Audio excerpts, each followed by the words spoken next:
play your favorite song on the piano, but you don't know what the chords are, and that makes you really sad.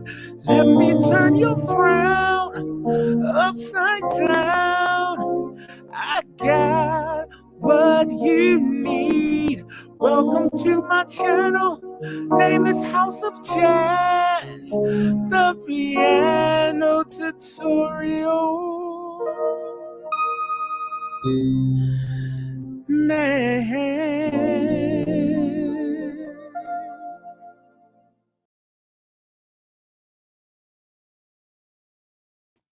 What's good, everybody? What's good? What's good? What's good with everyone? Thank you so much for joining us this evening. I'm going to go ahead on and bring in my guests that I have. Of course, we want to bring in my lovely co-host, Miss Bad Mama Jamma, whatever it is, aka Sabrina. We also want to bring in the lovely Schroeder, aka D. Always got something smart. What's up? And of course, the lovely Drea. The Neo Psalmist, almost forgot what her name was. Right, the Neo Psalmist. So, okay, ladies, how are y'all doing this evening? Great. I'm so glad that y'all were able to join us join me, I should say, this evening. And it's just always a pleasure to see y'all. Ooh, let's see who is in the room. We got some Sabrina, looks like Christopher Ward has said hello to us before we even went live. Yeah. he made sure.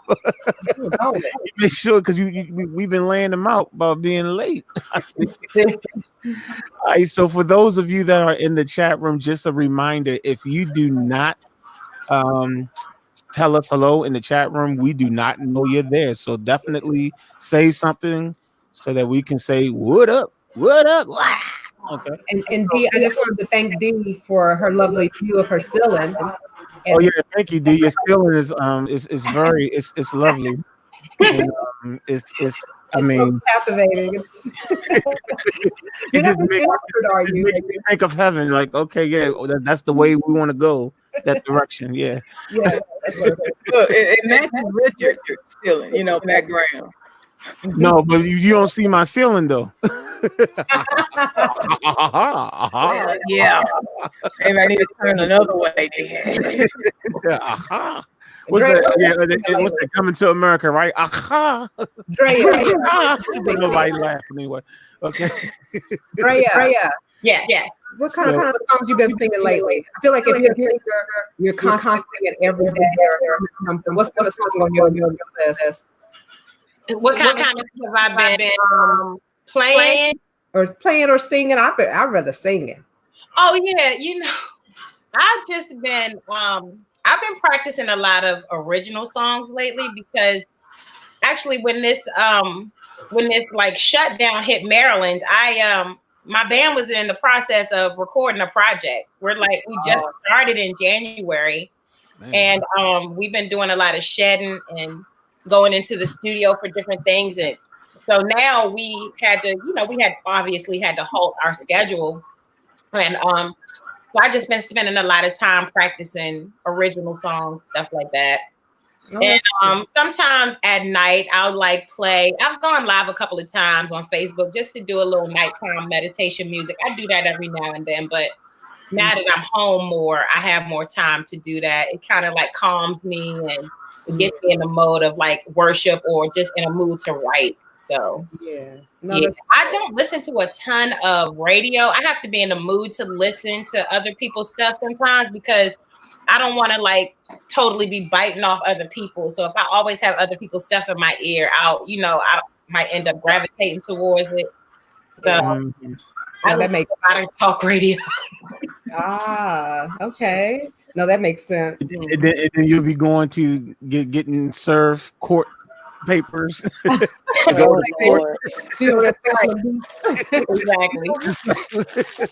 What was those people that took Marvin Gaye's song? Robin Thicke. Robin Thicke, yeah. Yeah. You don't want that kind of stuff going on, right? I didn't realize it. I didn't know we was using Marvin Gaye stuff. Or you know what? If you want to cover or borrow from somebody, obtain a mechanical license. It's that simple. Don't steal it. Right. Get permission. Right. You know, Get permission paid for it. Influenced by others, if that's where you're going with it. I mean, you know, I have, but he did a lovely remake of it. I love it. It was just you got to get permission when you want to just kind of like be like, oh, I'm gonna do that, you know. Right. Mm-hmm. Exactly. Oh, it's good. Somebody, do we still hear the echo? We had an echo earlier. I'm clear of the echo now. I did hear it earlier, but I'm good now. Yeah, what I did was it seemed like when I shared the screen to play the intro, I guess that's when it came up. But since after I played it, I cut it off, and it seemed like that's when the echo went away. Yeah. When I did the share screen to play the intro, so hopefully it's no more echo. No, I don't hear it anymore. That's cool. Well, let me say Nash. What's going on? Mitch Soul, how you doing? NZ Reggae. You say I want to play what's in my mind's ear, getting better at it. Okay, that's what's up. That's what's up. You mean what you're hearing and being able to put it, play it. I understand what you're saying. She's a bad mamma jamma, just as fine as she can be. Yahoo. Okay, all right. I heard that. I guess that was directed to you, Miss Bad Mama Jamma. The name kind of sets you up to sing the whole rest of the lyric. Right. Yeah, but I still think he was trying to direct it to you, but it's all good. I'll take all my compliments I can get. 112 DZ, what's going on, man? Jack Monim. Monim. I hope I didn't. Hello to you. This might be your first time here. If it is, welcome and thank you for coming. Yeah, where you from? Where you calling from? Where you taking from? That question is for you, Jack. We wanted to know where you're where you're from, whether it's the States or another country. We have people all around the world that come up in here. Yeah. I think we had someone in South Africa the other night.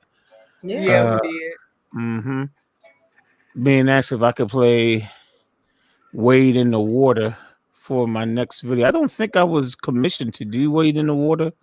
You must be the person that's been leaving comments on several videos asking about that, but I don't think I was actually commissioned for that song. He means nobody sponsored it and paid for a video with that song. But Nash, if you have a church service on Sunday where you need to play Wade in the Water, you better not wait for Jazz to do it because it's gonna take him a couple of months.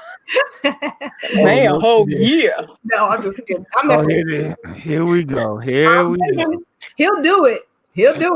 But you've been waiting in the water for about a couple of months. Wait, you'll be waiting in the water. Look, Sabrina, you know I asked for Lift Every Voice and Sing like way back here. Let me in Wonderland and let me click this button real quick.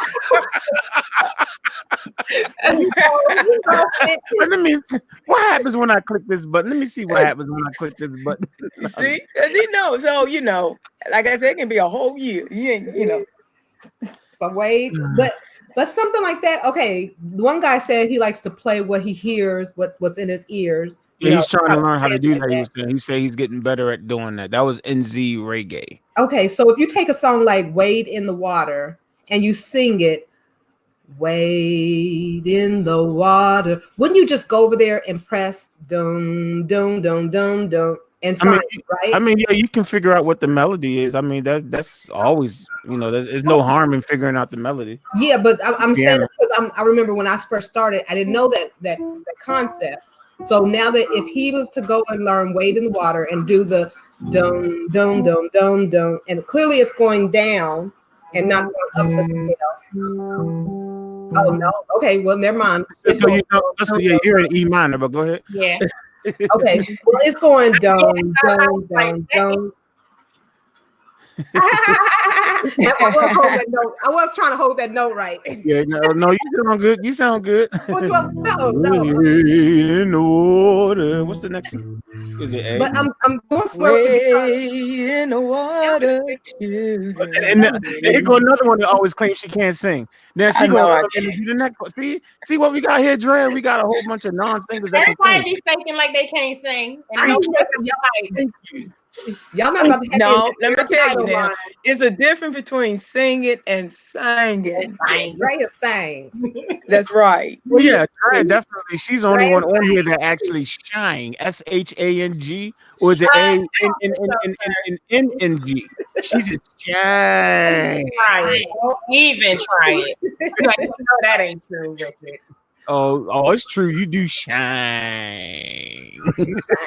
But I'm not the only one. You can sing, boy. Oh, I don't know about all that now. You know. Okay.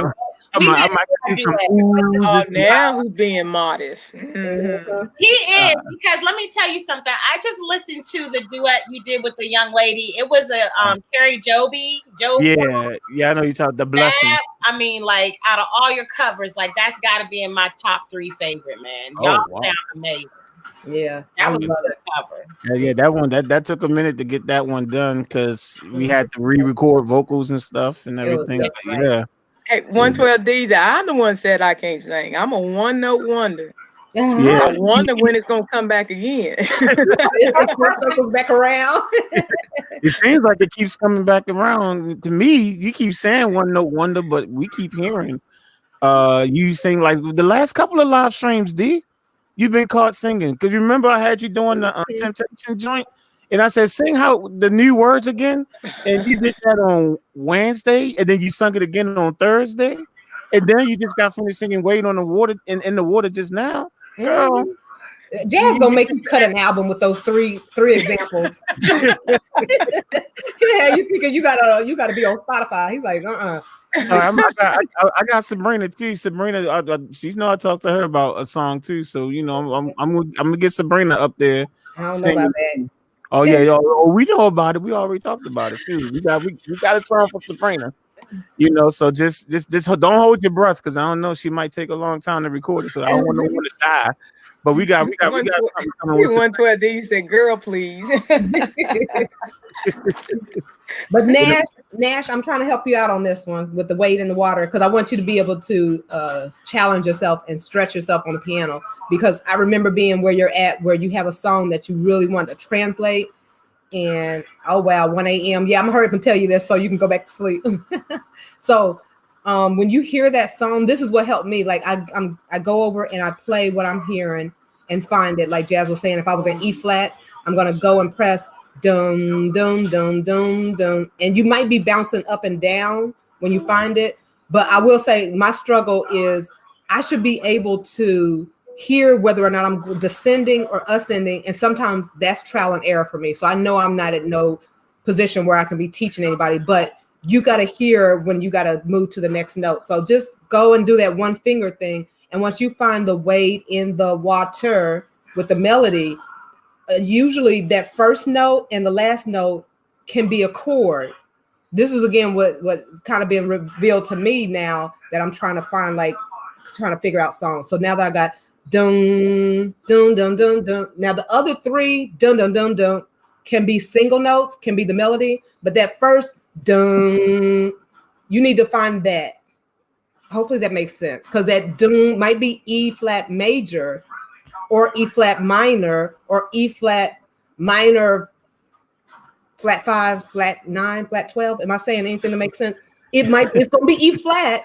But it depends on which type of E flat. Is it an E flat minor? Is it E flat major? Is it a diminished? But you got to find that first note to determine where you're going from there. So find dun, and then the melody. Then the water is going to be dun dun dun dun. That's my. With the way I do it, like when which you can do that too. Like when I start, I go well, like wait, and I keep holding that one note till I can find it too.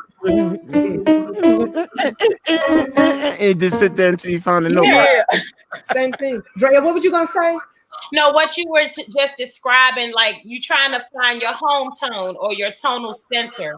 Oh, Once you find your tonal center, then you can figure out the harmonic progression of the song. But what you were just describing, that's the first step. Find your tonal center is not necessarily your home tone, but in the case of Wade in the Water, it is the home tone. How do you know that for sure? How do you know that for sure? If you can say some isn't and some is, do you know that because of the Because some songs begin on a different scale degree than the home tone. So, for example, somebody in the comments was saying, sing Wade in the Water on solfege. So if we sang Wade in the Water on solfege, let's go to E minor, right? Yeah, that's what she was singing it Right. in. So yeah, go ahead. So without doing a harmonic progression, the solfege, and I'm going to use fixed do, which means my tonal center, since this song is in a minor key, the tonal center for this song is not do. The tonal center is la. Okay, so the tonal center is the actual key of the song, right? But just because a song is in a particular key doesn't mean that the tonal center, the home tone, is your first note. So that's by that. So if I sing Wade in the Water on solfege and I'm using fixed do, which means I'm starting on la, because in this case the song does start on the home tone, I would be singing, and my fixed do skills aren't that great, but I can fake my way through it. So it'll be like la do la do la mi so mi la so mi re do la do la do la do la la la mi si do. Wow. And so the leading tone leading up to la, that's so raised a half step because it's harmonic minor for the tonality is E harmonic minor for. It depends on what the harmonic expression you want to use, but in the case of the melody, it's a harmonic minor leading tone. Okay. So basically, the way Sabrina described it was for those that are just learning, and the way Dred described it was the theoretical. Yeah, she would advance. That makes theoretical for those that know the theory. So, but basically, they're both saying the exact same thing. So. Right. But you know, in my situation, you know, it's very seldom that anybody starts off here in Clarksville starts off in minor. Everybody that I've played for, they are in major. So when somebody starts off in minor, it would throw me off. Well, I mean, it depends on what the song though. It should be like, I mean, Wade in the Water is in a minor key. So if someone is singing that, it doesn't matter if it's E minor, F minor, whatever. They should start in the minor. Well, I mean, like, it just depends on the song, right? Yeah, because you can't make Wade in the Water a major song. And it sound accurate. No, Okay. I don't think you can. So Drea, when you were doing the do re mi fa sol in relation to the piano as well, how would somebody start that? Because to me, that just seems like a whole nother. Like, is that something like in the beginning stages of learning the piano? Like, all you got to know where that's associated, or is that? Because that's a step I'm not even aware of right now. When you were doing that, I could hear you going do, and I understand when you was going up and down. But I was like, wait a minute, that's like the number system, but with letters now. And I'm like, I mean, me personally, I have a choral background. So I when I think of solfeggio and the solfege pitches, that's more for vocal ear training. For me, I know that some people don't necessarily use it that way. As far as piano, I would not use solfege to learn piano. Solfege was more used for training my ear vocally. Not saying it never applies. It definitely comes in handy, but primarily I wouldn't use solfege to actually learn the technical side of playing piano. Richard, you got to help me out with that because I'm not 100% sure. I just know that for solfege, everybody approaches things differently. I think everyone approaches things differently. You know what I'm saying? Yeah. I don't think every musician approach you just described the way you approach. I guess for me, only thing I can talk about is what I do when I'm trying to learn how to play a song by ear. My secret is the bass line. Yeah, it is. That's just my secret. My secret is for each chord, for every, I try to learn each chord one chord at a time, and the trick is find out what my pinky need to play. That's the first thing. And then once I do that, then I kind of just listen to see if it's a major chord, minor chord, flat five. I tried different things. But that's just my approach. If So I'm trying, go ahead. Yeah, it is, and that's the right approach because that's what I was taught. If you're gonna listen, find out to play a song, listen to the bass line first. what if you can't determine what the bass line is? That's why I always thought find the melody. If you know the melody, I never use the melody to figure out chords most of the time. For me, I don't. It doesn't necessarily help me. It doesn't me either. I'm the same. For the most part, it doesn't help me. I'm the same, and I'm gonna tell you why. So to me, again, that goes back to the split between vocal skills and piano skills. When I'm trying to learn a piano song, I do always start with learning what the bass line is. Then I learn like the harmonic progression or learning what the chords are, like Richard is. When I'm thinking about melody, that's more helping me from a vocal standpoint. You can superimpose a melody over different chord progressions, but in order to learn the actual chord progression of the song, you got to be able to analyze the harmonic structure of the song. okay. So, now, that's not to say you can't start with the melody. Right. Like what you said, if you start with the melody and pluck out the melody on the piano, and after you have the melody, you say, okay, I have the melody. What bass goes with that, or what chord progression goes with that, and let me build the harmonic structure around that. That's also a fine approach if that's easier for you. The melody, me using the melody, I sometimes use that to figure out what key I'm in sometimes, especially if I'm in a situation that I'm at a church and someone just starts singing just randomly, and I have to try to figure out, well, what key are they in? Exactly. Then actually, I'll try to figure out, I'll try to play the melody a little, I'm tapping out the melody just to find out the tonic. Like, it's like I can kind of tell when they're on that first note, because usually that tonic is going to tell me what key they're in. So that's when I'm using the melody, but probably not as much if I'm sitting here listening to a song and I'm working by myself. I don't think I necessarily go straight to the melody. My thing is the bass. Let me hear what the bass note. Okay, because it's the foundation. It's the foundation. The bass note is going to be the foundation for the chord, and then from there, it's just like I'm trying a couple of different things. Sometimes you can just listen to it and just tell, because if you do it enough, there's some chords you just hear. The bass line tells you a lot about a song because, like you said, it's the foundation. The bass line can give you clues into the entire harmonic progression, especially if the bass is playing all root notes. You know what I'm saying? It could get a little tricky if there are inversions played in the bass, but even still with that helps you understand the structure of a song. So I think that's a great strategy. I think I've struggled with the fact that when you're listening to music, I hear all the instruments and the trumpet, and so I can't find and determine that bass line sometimes. And I'm like, what the heck? So the melody, and I don't want to learn it backwards, but I finished transcribing Baby Shark.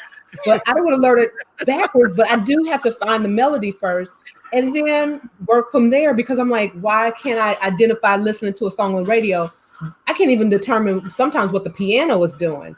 And now I'm kind of training my ear, and I can hear that on certain videos now I'm watching on YouTube, and I'm like, oh, okay, I can hear when the piano starts doing some frills, and I'm like, okay, and then I can find it. But other than that, I'm struggling finding the bass line. And I think, who was it that was on here? Rocky Shipley, he did say something. He said finding the top note and the bottom note, and then the bass and the top. What do you say? I can play. Yeah, he said I can play any song with that approach of bass and highest note.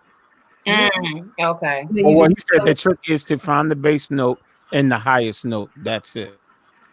For him, For him, I mean, I guess it depends on different musicians. I'm like jazz. I find the bass, and then I pick it up from there. And for me, the bass is usually the easiest to hear first, anyway, because all you're doing is you're just listening for that boom. You're just listening for that boom. You know what I'm saying? It's like, so that's my trick right there. That's my trick right there. Furious Styles coming to the building. Yeah, Furious Styles. When I saw the name, I don't know if y'all saw, I started smiling because I'm, that's Trey's dad on Boys in the Hood. Furious Styles. Oh, his thing is frozen. Yeah, he's frozen.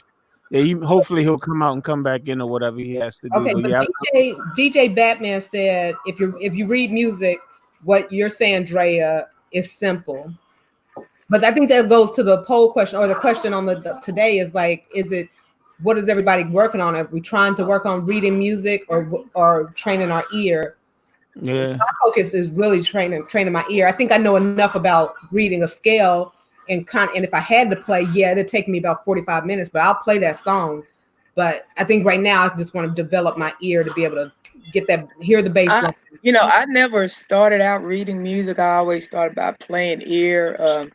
I'm beginning to read just a little, but I just mostly depend on my ear. Yeah.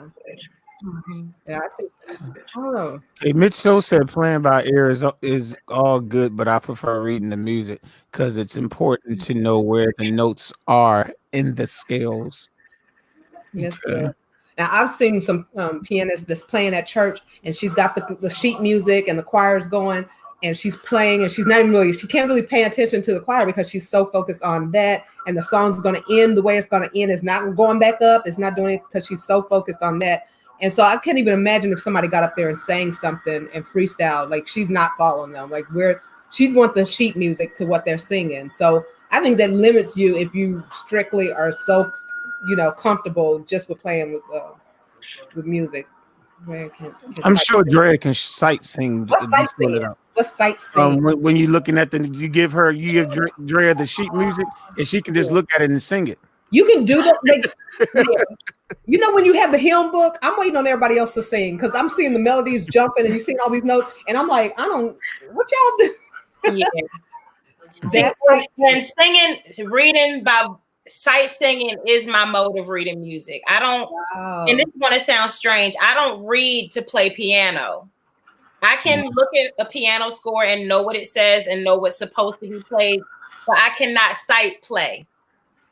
You see what I'm saying? I can sight sing, but I can't sight play. That's a different skill. I'm not primarily a pianist. My primary instrument is my voice. So my primary mode of reading music is singing. So he's right. I can sight sing. Wow. Okay, I know I can't then because I remember them singing like Eternal Father, strong to say. And I'm sitting there looking. I'm already on the second verse, and I'm like, where part of y'all at? Because you can see how they break up the words with the hyphen and everything like that. And then I'm watching the notes and I'm like, okay, I see that there's some math to it. But I'm like, wow, I can't sight sing then. I have to just hear the song and yeah.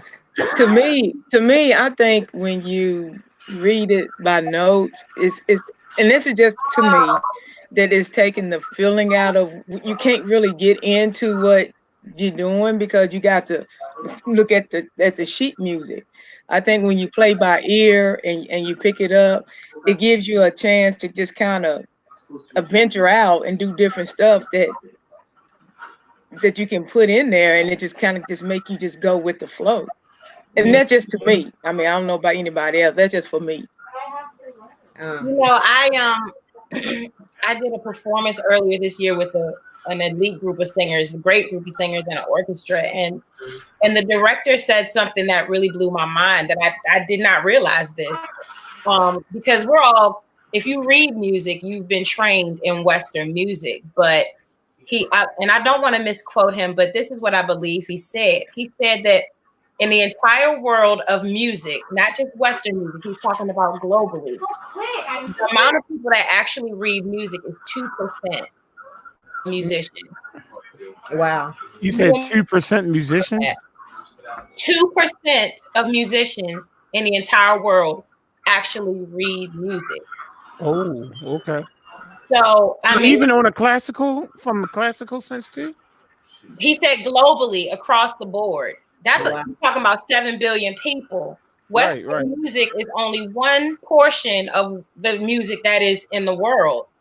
So he's saying globally, only 2% of the people read music. And most of the people that read are like people who have the Western perspective. And that blew my mind because growing up and taking music training, it was always drilled into us. You have to read music. You have to read music. All good musicians read music. And so, you know, we worked hard to be able to do that in whatever capacity we could. But, you know, I assumed that reading music was the norm globally. But, you know, if what this I'm shocked to hear what you just said. he's a pretty credible source. He's a prominent composer and conductor. He said only 2% in the world read music. And his point was not saying that it's not important to read music. What he was saying was that we have to respect all ways that people create music. Playing by ear, singing by ear, picking up music by ear is just as important a skill. There's lots of people who can read who cannot play by ear, who cannot pick up by ear. And that's probably a little bit more problematic in the common world. You know what I'm saying? Mm-hmm. That's just my 2 cents on it. I think having a good, being able to play by ear is just as important as reading music. Yeah, I'm still working on trying to read it, but you know, right now I just pick it up by ear. You know, to me, because there's skills being used when you pick up a song by ear. You're learning the bass line. You're learning all of these different things. You're just doing it orally. There's so many cultures that do things orally, and there's nothing wrong with that. I mean, the whole reading music thing is just. You need it in certain veins of the music profession. You have to be able to read music, and you can't work in those veins. But it's not all veins. It's just certain veins where you have to. Yeah, it's just like Drumline. I know everybody saw Drumline. Oh, yeah. He picked up by ear, but he couldn't read not any music. So he couldn't read the rhythm. He couldn't read the rhythm, right? He just, but if you heard it, he could play it, right? Recall it. And having recall, that's a skill. You know what I'm saying? Some people can hear a music passage and play it right back. That is everybody. Yeah, that's crazy. That's crazy. I can't do that. I can't do that either. I can't just hear it one time and just be like, okay, here it is. I wish that would make my job much easier on YouTube if I could do that and just listen to a song one time. As soon as the requests come in, be like, okay, let me just listen to it. All right, there you go. Next song, please. I wish. Man, but Rocky said something that from a production standpoint, he said he studied reading, but it started taking away from his production. Why? I wonder why. Can you elaborate a little bit more, Rocky, on why? Look at the little baby. Oh, that's the one that unplugged him. That's the one that shut Ron down last week when he was on the live, and all of a sudden he disappeared. You think it was because that little boy went and pushed something and turned everything off. Full of wires, you got an electrician on your hand. Yeah, he was. Oh, but you know, when I first started, I was a developed relative or perfect pitch. I didn't know where to start on the piano. And I think that's what I was searching on every YouTube. Like, do I learn how to read music? Do I develop my ear? Do I learn a song? Do I figure out the bass line? Do I just worry about chords? Like, I was just everywhere because I didn't want to learn wrong. And I just didn't know, should I start reading music or should I try to learn by ear? And that to me was like, I didn't know where to start, and I didn't know what I was stronger with. And honestly, I never took a lot of energy to try to read music because I feel like maybe if I redirect my energy, if I'm struggling with hearing the bass line and struggling with all this other stuff, or just struggling with trying to remember a song that I just learned and taught myself or learned from Jazz's channel, and I'm like, why can't I still go back there and play that and remember what key it's in because I'm struggling in that aspect. So maybe I do need to read music and go a different direction. And that may be my neck to it, where I'm like, I am one of those people that can only play by reading sheet music. I just don't know because I never tried that portion completely, but that may be me. So, and the only thing about playing by ear too is with your playing by ear is you got to keep your ear trained because you can lose your hearing on music. You got to keep your ear trained. How do you do that? Just keep listening to music. Keep doing it. Don't stop doing it. That's for sure. So somebody was talking about perfect practice of analyzing music. Analyzing it. Yeah. So if you analyze music, just like how Richard described, listening to the bass line and figuring out the chord changes, do that regularly, and don't stop. Stuff like that helps you stay on point with that. and trying to utilize music that's more and more complex than what you're used to. Okay, Sabrina, you had a question about what's relative pitch and what's perfect pitch. Is that what you was asking? Yeah. Relative perfect. Well, someone who has perfect. You know, I wish Ron. Hey, Ron, can you answer this one? Because this is the joke. Because this is actually Ron's joke about the perfect pitch thing. So can you explain to her? Because of that one guy you said you saw on YouTube talking about, I don't have that issue because I have perfect pitch. Oh no. but even though he said that, what's really funny is I actually do know two people that do have perfect pitch, and just like Drea was talking about, I know two people that can actually hear a song one time and go back and play the whole song. Wow. You know, which is, I wish it was me, but so do I. I wish it was me. But perfect pitch is basically you can name any note on the keyboard without actually seeing it. Oh wow. Right. It's like somebody can literally just wake up, right? And they could stand over there and I say, what note is that? And they'll tell you, oh, that's a G. Yep. Just like they're not looking at there are people that can do that. They literally can get up out the bed, wake up, and you can go, hey, you're playing the A. Hey, but that would drive me crazy because people like that, because the guys that I do know, they can hear like a horn blowing or a train sounding, and they can tell you what note it is. Right. Like choo choo. They're like, oh man, that was an E flat. Okay, but when I was singing "Wade in the Water," you guys knew instantly it was E flat. You know, but no. I was on the piano. Relative pitch. Yeah, I was using relative pitch. No, that's the same thing. You heard somebody singing and you're like, oh no, Sabrina, I did not go straight to your note. I said, is that E? And then I hit E. I guess because I've had exposure to ear training for a long enough time that when somebody starts singing something, I'm like, okay, I might get it right 80% of the time. You can develop relative pitch. That means so the difference between what I can do, and I just found out this year that my 10-year-old son, who is not a piano player or a singer, he's a drummer. I just found out that he has perfect pitch. In the drumming field. In drumming? Wow. He has perfect pitch on my keyboard, even though he doesn't play keyboard. Oh. I could bring him upstairs right now and have him stand on the other side of the room and press pitches, and he can name them perfectly in any register. I could sing the pitches or play the pitches, and he would name them perfectly. He has perfect pitch. Why is he not playing the piano then? That's like a skill that's required for the piano. Why wouldn't he sing and play the piano? How does that translate to the drums? Not everybody that has perfect pitch plays the piano. He's the drummer first. He's just been around music all his life. I didn't know he had perfect pitch until I showed him the basic tones of the keyboard. Once I showed basic tones of the keyboard, then he was able to label them perfectly because he had already been hearing those pitches all his life. Oh yeah, that makes sense. Perfect recall of pitch. It's not really a piano skill. It's you're born with it. What Nathan just said. I like what he said. You can develop relative pitch, right? But perfect pitch, you just got to be born with it. Really? Right. So I think what me and Richard have is relative pitch. We've been just doing it so long that we can kind of guess in the ballpark and get it right a good number of times. Right, and it won't be right every time. Right. It just so happened when you started singing, it was like for some reason I just need to go to an E minor chord. Right. I don't know why, but that doesn't happen every time. Crazy. That doesn't happen. Trust me. I've learned a lot of songs on this YouTube channel. There's plenty of times it'll take me 2 minutes before I figure out what. I go through all 12 keys, being like dun dun dun dun. Dun. So I am totally off on all relative pitch. But a good way to develop your relative pitch is to learn intervals.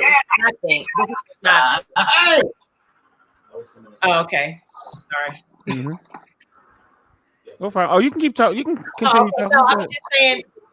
If you learn your intervals, your major and minor intervals, and you do a lot of practice with that helps you with relative pitch because then you're starting to learn what one pitch sounds like in relation to another. So I think that's helpful. not the only tool, but it's one of the few tools you can use to develop your relative pitch. Gotcha. Mr. Poole in the building. Can you hear us good? Oh, we can hear him great too. Oh yeah, we can hear you. Sounds good, man. We found out that somebody forgot to tell you that it's 7:00 Eastern Standard Time. So we forgive you for not being here on time because it wasn't your fault. I think her name is Schroeder. I think her name on here is called Schroeder. We're not gonna call out her real name.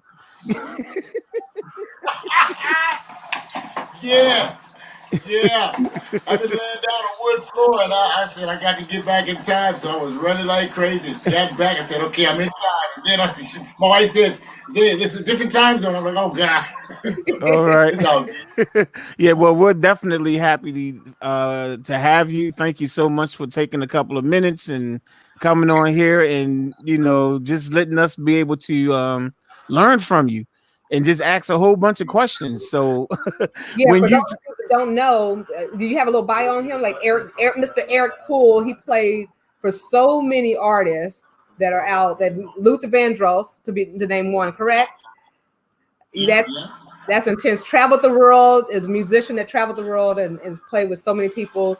Been playing for many years, playing for the churches, every aspect you could think of. Can you tell us a little bit more about yourself? Do you only play the piano? Is there any other instruments? I play piano, and I basically any instrument that I pick up, I'm able to tune into it and play. It's just a natural gift. Although I schooled and majored in music, I know the theoretical part of music also, but it's really, I consider it a God-given talent, a God-given gift. And started singing when I was 5 years old. Started playing when I was 6. Wow, that's impressive. It's been a beautiful journey so far. A lot of people have blessed me, and the key to it is just remaining humble, because there's so many others out there that are really doing it, So remaining humble will take you a long ways. God is good. God is good all the time. Yes, He is. Oh, yes, He is. Yes, He is. Yes, He is. I have my wife here with me. I have 21 grandkids, so. Oh yeah, God is real good. He blessed you real good. Won't He do it? In the midst of all the things that we're going through now, God is still taking care of us. So I give all of my allegiance to God. Latanya's here with me, my wife, and a great friend of mine, Mary. Hello. I know she's off camera, but hello to her anyway. Oh, there she go. I see her hand. Oh, there she go. All right, how you doing? Gorgeous. Yes, honey. All right now. One of the greatest joys has been being able to teach people the gift. I gained my joy from teaching people. My father was a social worker, and he sang bass, digging at the church, and he pulled all of us together, 7 of us, and he put us all together and was teaching us harmony at young ages. So that's been a joy to me. He's gone on to glory now, but my mother's still living. She's 95 years old. So God is good. Praise God. Yeah. What's one of your fondest memories? What's one of your most fondest memories playing and maybe with a particular artist? I think that it was. Let me see. God, so many of them. Yeah, I was gonna say Bryson was fun. Who? Peabo Bryson was fun. Peabo Bryson was fun. Oh, you played with Peabo. Okay. I experienced him. Gene Chandler was one of those who was really excited about what he did. The Duke of Earl guy. Okay. Gene had a strong personality, and I gained a lot from him. Evelyn Champagne King, I think that was fondest memory with Evelyn King. Okay. Because Evelyn King, when I first met her, I was at the Pitt State University, and I was able to play and be in the midst of her and play. And she was just a very humble person. Backstage, she said, "Hey, y'all, get some chicken, get some greens." She said, "I'm normal like you are," and that right there left an impression on me. Barbara Ackland. I asked her, I said, "How do you do this? How do you continue to maintain with all this?" She said, "Keep God in your life. And you keep God in your life, all other things fall in place." So I remember that. That is the finest memory was Barbara Atkins. She was beautiful. Beautiful. And it takes love, sweet love, that makes a woman.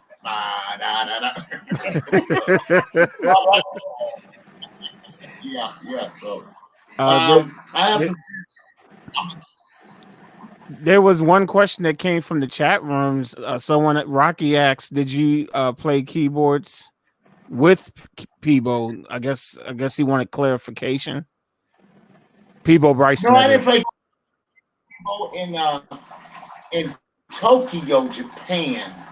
I was doing he was in Japan and I was with him and Peebo was a part of the show that we were doing. So I was a part of that show with him, but I didn't play with him. But Peebo, all of their personalities seem to be very strong. You know, very strong personality. Some of them, and I almost want to borderline say some of them was, well, I don't want to use the word arrogant. They was just very strong personalities. You know? Okay, I like that.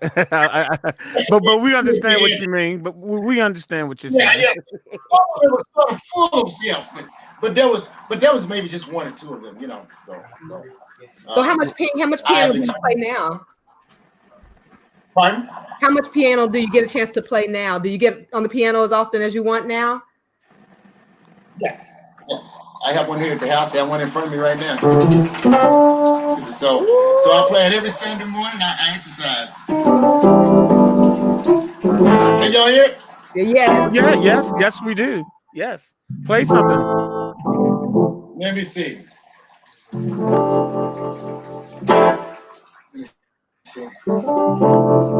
Just like a rainbow up in the sky, like dew in the morning, a bird that fly like a turning brook that flows so free, just a nugget of heaven falling down, just like heaven. Got the back up. Just like heaven, falling down on just like heaven. Oh yeah, just like heaven. One more verse, y'all. Oh, I look around. What do I see? God's grace and mercy falling down on me. It brings me joy, so full and free. God's grace and mercy falling down on me like heaven. Oh, it's like heaven. Somebody say falling, hey. Falling down on me. Heaven, yeah. Oh, yeah. Just like heaven. Let's start. I'm working on that. Oh my goodness, man. Yes, that's what I'm talking about. Came on here ready. That's my teacher. That's my teacher. Oh, that's your teacher, right? That's my teacher. Oh, that's your teacher, huh? Nobody else teacher. This your teacher, right? Okay. My teacher. She was good. One time she came to me, she said, I quit. I said, no, you ain't gonna quit. I said, you get in here. Did you put her in a headlock? Did you put her in a headlock and say, sit your behind down? These triangles. Come on, get these. Yeah, so she learned it and she grabbed it, and every time she gained something, she would go, oh, I got it. That right there. That was my joy when they said, oh, I got it. That gave me joy. So man, that's the most important thing about teaching is to see if they get it. Yeah. I do piano tutorials here on YouTube where I actually break down songs so people can see how to play it. And when I get the comments when somebody say, oh my goodness, I've always wanted to learn how to play this song, it makes me feel warm. It's like, wow, okay, I'm glad that I was able to do that. So I do understand what you're saying. It's just that's what it's about. Yeah, nice question came up saying, "What keyboard do you play?" I'm very interested. Are you picky? Like I'm picky with keyboards with the keyboard that I want to play. Because D and I, we like to argue all the time about which keyboard is best. We've argued on this live stream several times, and of course, we determined that I'm the correct one when I say that the Yamaha Oh boards are better. God. You know, we all agree that I'm right and she's wrong. The Rollins are pretty good, but I like the Yamaha boards better. The Yamahas they have a richer sound and more variety in their sounds, and they're easier to work with. So yeah, That's what Drea said. Drea said the same thing. Look at D. And D, that came from your teacher. He said rolling first. Yeah. No, but he said that no, that came from your teacher, okay? Your teacher just said it had rich sounds and they're easier to use. So you remember that, D. All right. That's And your of course, teacher. Isn't that what you said? That's your teacher. Hammond is gonna come in there too. So I love the Hammond organ. He's my teacher, but I love him. He might go, but I love Roland and Korg, and then it would be a Yamaha. Oh, Mr. Poole, she doesn't understand that Yamaha is supposed to be number one, especially the motif board. I don't understand. I've been trying to educate her on the, so that she can know the proper order of keyboards, but she's hard-headed.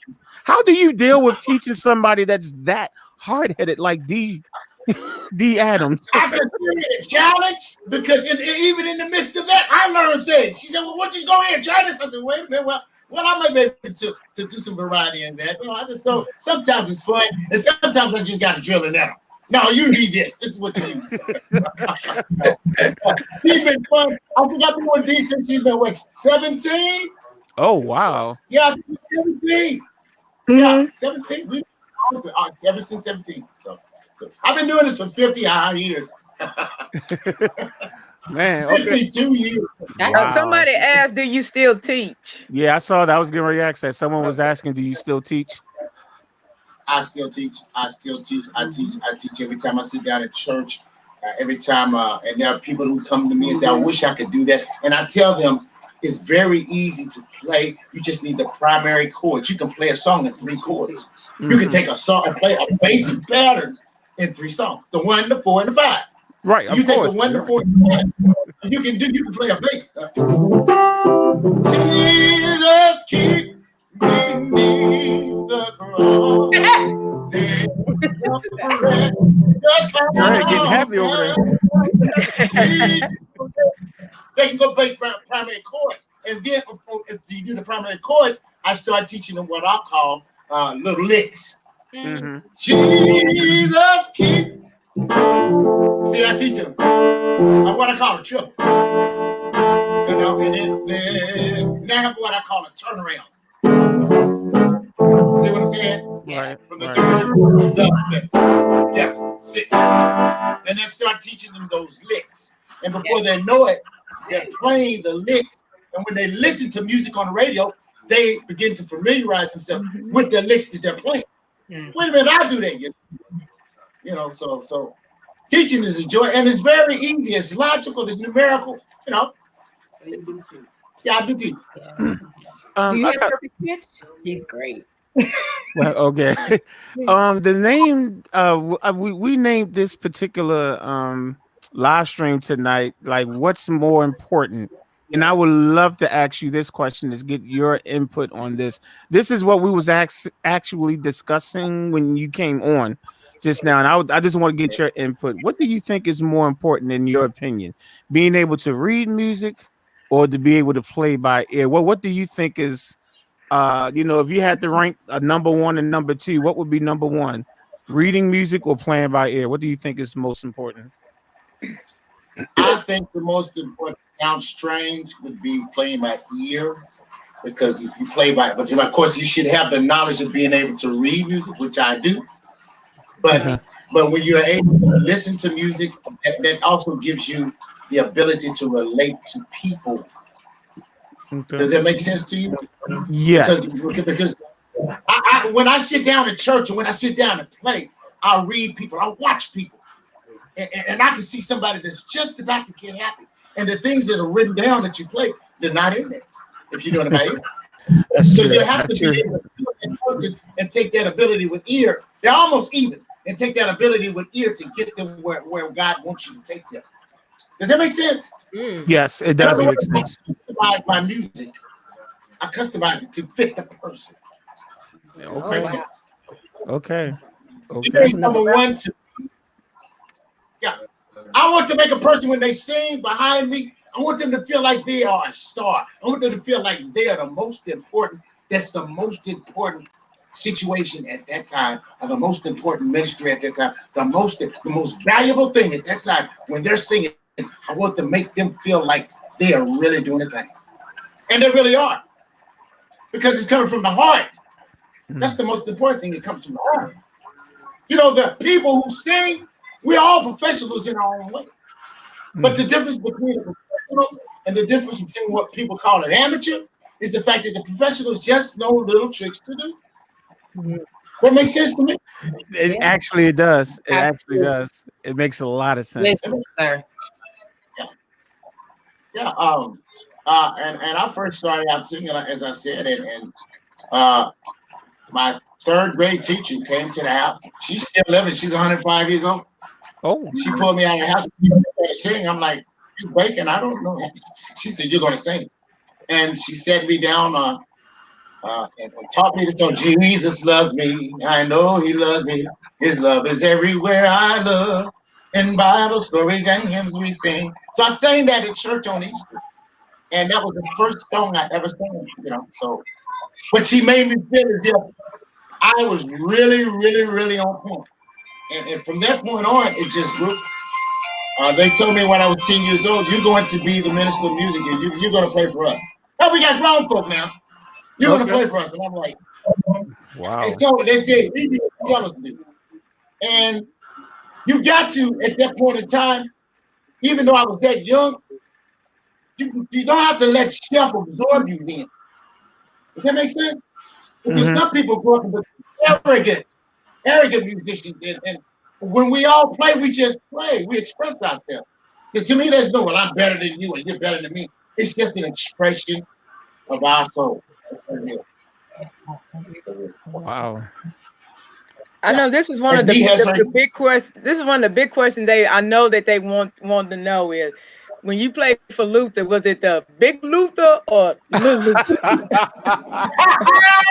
Someone did say that because last week Dee has mentioned that she probably could get you to come on, and somebody did in the chat room say, "Well, was it Big Luther or Little Luther?" Yeah, it was Big Luther. The chicken and green beans, Big Luther. But I tell you what, Luther was just really a down-to-earth, laid-back fella. But when he hit that stage, he was all business. I mean, he was very serious about it. He was very serious because as I stated, he wanted when he started to sing, it was just like one big motion. You know, he was one of the best phrasing people that I've ever heard. He was able. His phrasing was tremendous. And when you know how to phrase, when you know how to phrase and to use your voice in phrasing, it makes all of the difference in the world. I could go,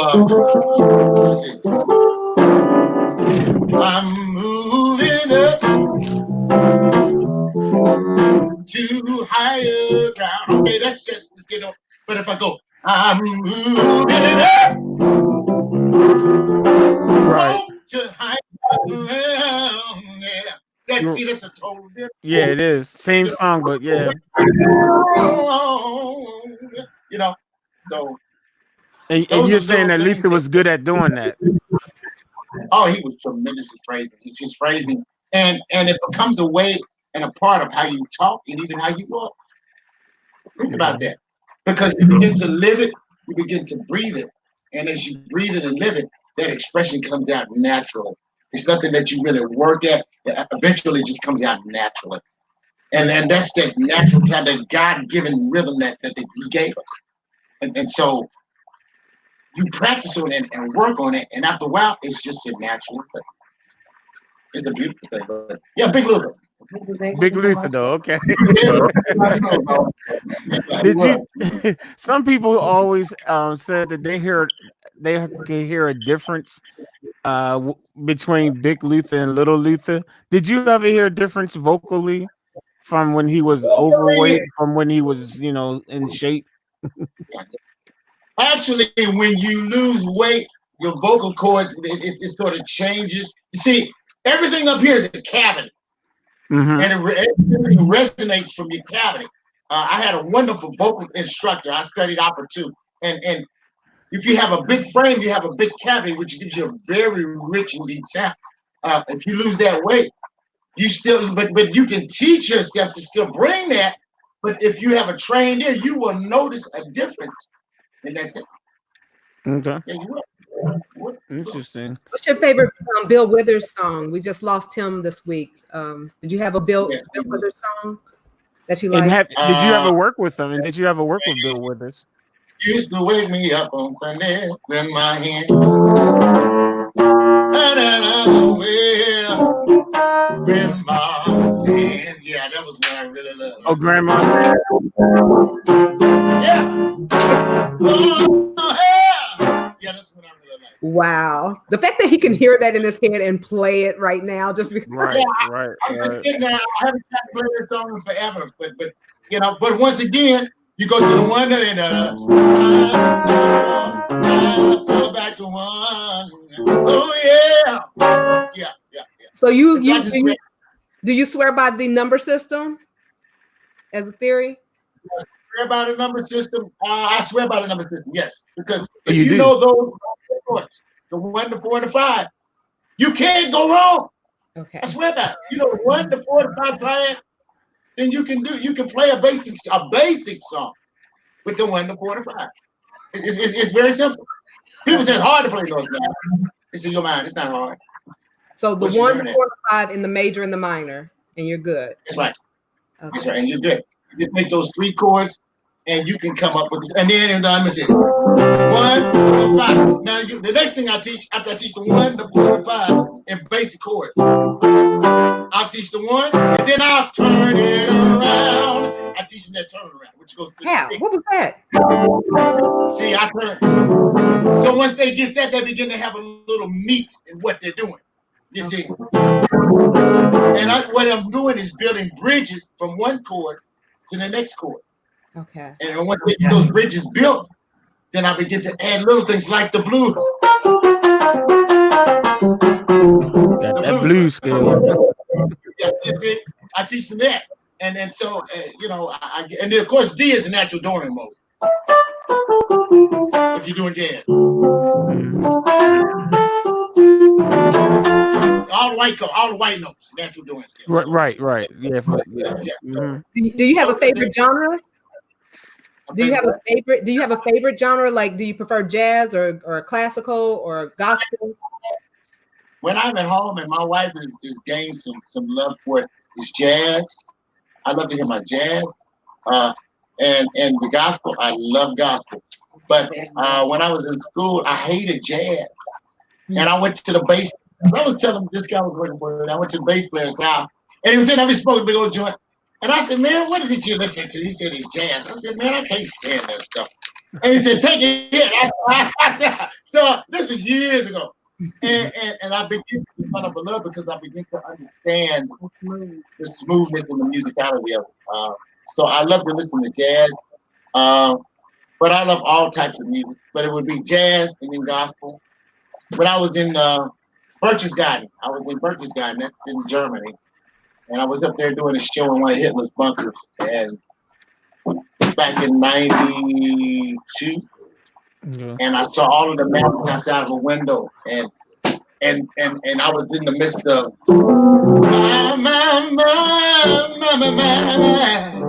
you sure look good tonight. So Johnny Gill, huh? Oh, yeah, I was doing that, and something said stop. Okay. Something said stop. Drinks on the table. I was married. There was women all around, and something said stop, and it kept saying stop, and it said Amazing Grace, and I told the band members, I said, hey man, let's do a version of Amazing Grace. Is you crazy? I said, you got all these women right here ready to do it. You want to go to gospel? That was my coffee. the beginning of my calling into the ministry. So I left that tour and came back at the time living in Indianapolis. I came back to Indianapolis. It was in 93. I got off the plane and I said, I'm through. I'm through. And so I tried to do a couple of gigs after that. Y'all still here? I tried to do a couple of gigs after that, and I would normally jump from the stage on top of the speaker. And this time when I on that speaker, I missed the speaker and fell flat on my back. Oh, snap. And that was the truth. So from that point on, I began to sing gospel and began to pursue my ministry. I preach, I sing, I teach, and I love people. And if I try to do rhythm and blues now, it's hard to do. I can do it, but my soul's not in it as much as the gospel now. So when you played for Luther, this was before this happened. What you just described just now? Oh, it was after. Oh, you played for Luther after that happened. Okay. After all of this happened before I was calling to the ministry. Gotcha. Okay. Oh, it was okay. Got you. Okay. We heard the misses. Your wife was singing a little bit with you earlier. Now, is that a prerequisite? If you're a musician, your spouse has to be musically inclined? Because she was notes. She doesn't have to sing a note in this world. All she got to do is look pretty. All right now. She's gorgeous. She's going to help me to me because she's able to tell me if this sounds good, if this sounds bad. I tried this way, baby. And she harmonizes with me also. So she's able to help me when God is creating. On a 60-day, I had a 63-day experience in which I was by myself and I was to myself. And within that 63-day period, God gave me 51 songs. I wrote 51 songs. Whoa. Yeah. Okay. 63 days. And each one of them is different.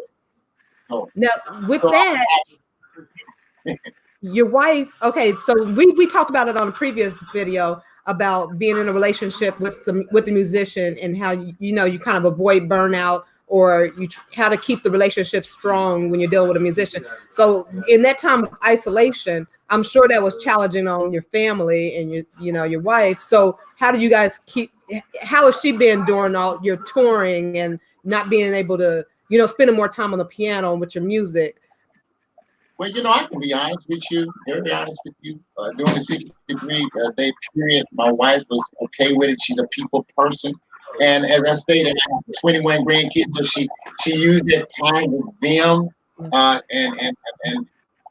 But now when I was on tour, I was married to someone else. And that didn't go because in my tours and going away, bless her soul, she's going on now. We have a daughter. But during that time, she was not as spiritually rooted, and that's important. And that was before I became very spiritually rooted. So we both sort of drifted. She did what she did, and I did what I did. And I came back home. We tried to blow it off, but it followed us. So it fell apart. But not with this one. She's even not me. We are good. We can hear you. Because she knows where God is going with this. Come on, baby. She knows where God is going with this. So she has a lot of patience. When I isolate, because she knows what God is. She knows right now, God is working with her. God's working with her. So I'm going to give him respect. Y'all are beautiful.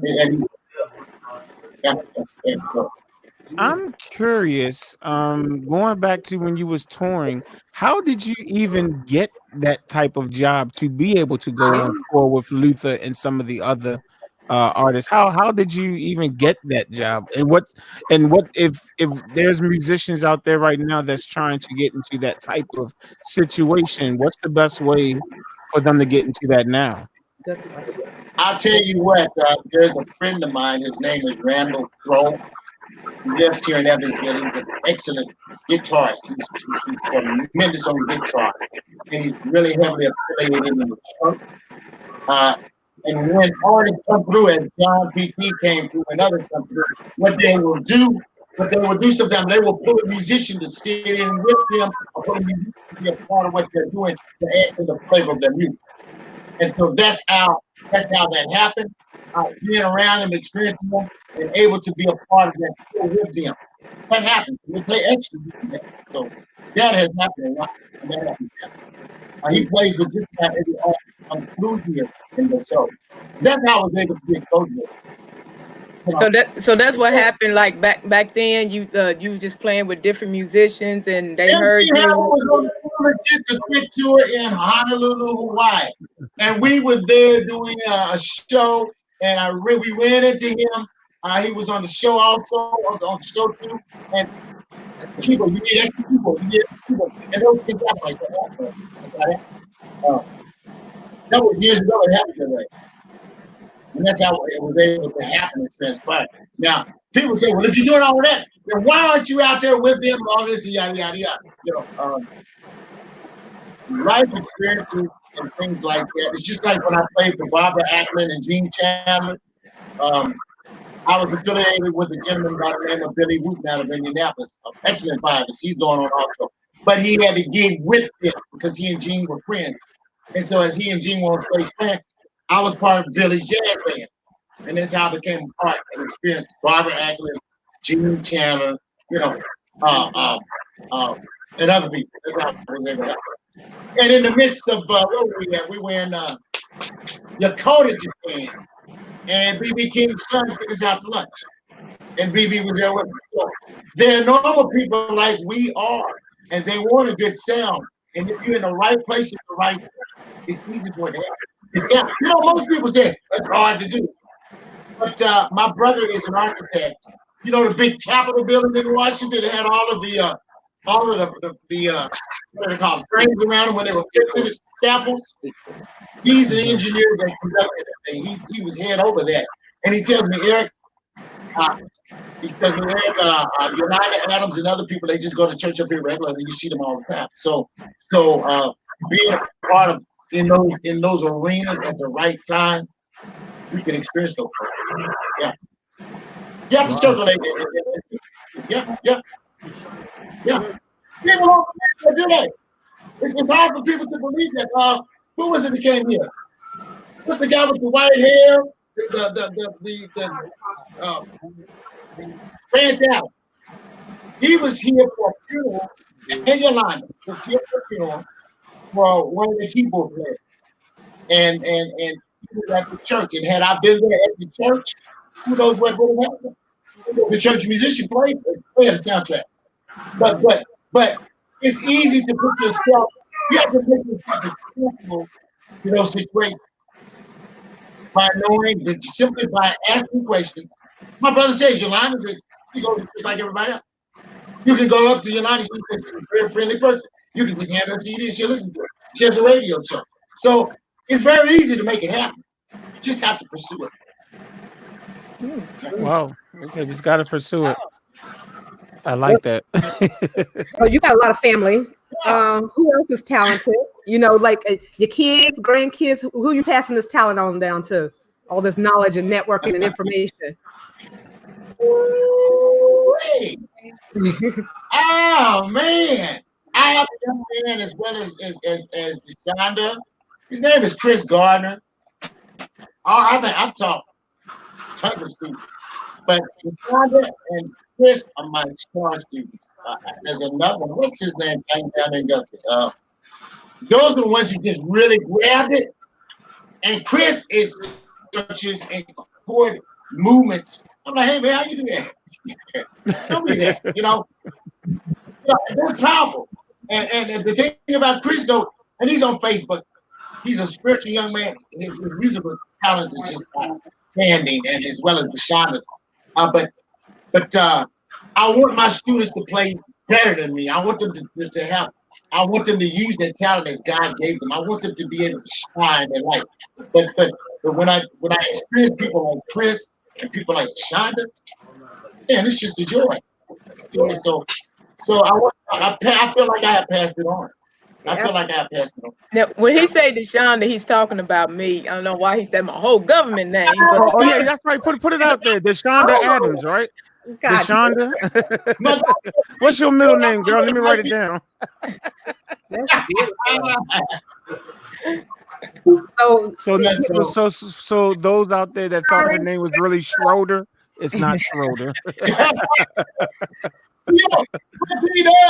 And Dee has had me come and conduct workshops. She has had me help with the choir, vocal training, and things of that nature. But Deshaunda, what she does is she's a driver. She sits down and she demands what she wants, but she does it in a beautiful way. And she gets what she wants because she knows her people. When you know your people, you're able to pull things out of them. And if I experience people that I don't know, I make them comfortable. You got to make them comfortable. You know, I'm just a down-home guy from Kentucky. And when folk come up to me and want to sing something, I say, "Sit down there, girl. You gonna sing this song. You gonna blow that thing away."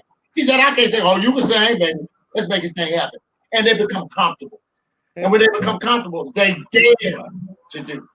And when you dare to do, you learn more about yourself. It's a discovery. Did you say you from Kentucky, Dr. Poe? Yes, sir. Okay. Dr. Poole. A place, like my father said, P-O-O-L-E, Poole. Yeah, I'm from Hopkinsville, Kentucky. I'm not from a big city. I'm from a little town. Don't you live in Kentucky, Ron? Yeah, I live in Louisville. Oh, Louisville, Kentucky. You in Louisville? Oh, you in Louisville? In Louisville is when I first began to experience the Hammond organ. I can't remember the name of that church. The musician was sitting there, he kept flipping the switch, and I was watching him, and I said, "Man." And so when I moved to Indianapolis, I met a young lady, and she was doing the foot thing, and I said, "I really wish I could do that." She said, "It's all in the knee." And this was, oh God, I'm 56. This was back when I was in my mid-20s. So I began to, I imitate a lot. I see a lot and I imitate. And you know, I begin to learn through doing that. You know, imitate some Al Green. Imitate some Al Green. Yeah. Let's hear some Al Green. Go ahead. Yeah, we're ready for another song. Let me see. Al Green. You said Al Green. I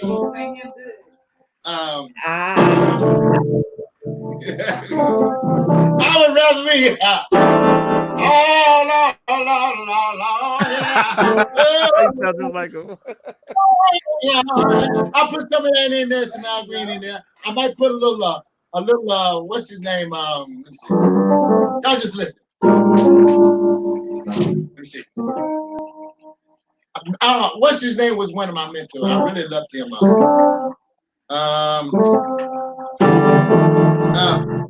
I bet you wonder how I knew about your plan to make me blue. Some other guys, see that right there is a lick you do before. Between the two of us guys, you know I love you more. That's Marvin Gaye. Took me by surprise. See, that's a lick. Yes, I just said. And then I usually turn around. Found down yesterday. And I put a little ground in. Whoa, yeah. That's Al Green. That's Marvin Gaye. Heard it to the grapevine. How much longer would you be, my good Al Green? Well, I heard it. I sort of put it all together. And when you mix it all together, you come up with a totally different sound. You know, let me see. What's this? This is a song that I've learned. It's a song that they put out, but I really didn't like the way the song was. So I sort of changed it around. If I never live another day, if I never hear what's to be said, if I never breathe another breath,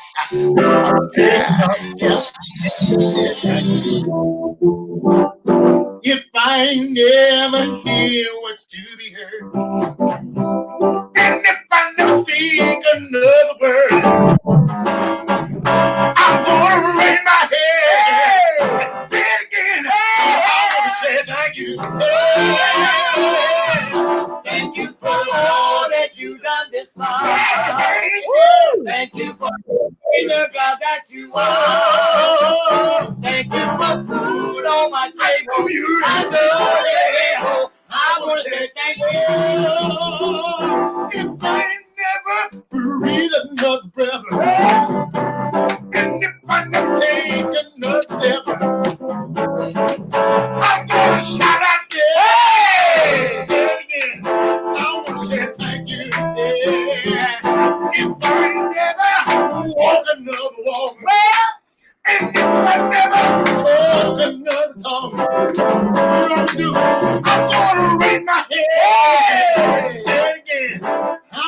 say thank you. Thank God. Thank you for all that you have done. Thank you for being the God that you are. Thank you for I want to say thank you. Woo. Y'all better sing. Outstanding. Y'all couldn't- Outstanding.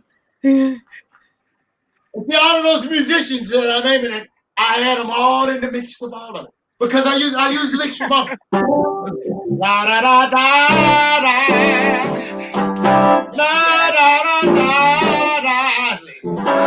Thank you. Now, whoa. Thank you. You see, I put him in it too. You see, so I put all of those musicians and all of those singers in there. And it just comes out. It becomes a natural thing, you know. So Man. that's how I do it. Yeah, you're And I'm incredible. sure all of you are talented. I know. Did you see what What's your JB name? put? You see what JB put? You look like you could do that thing. What's your name?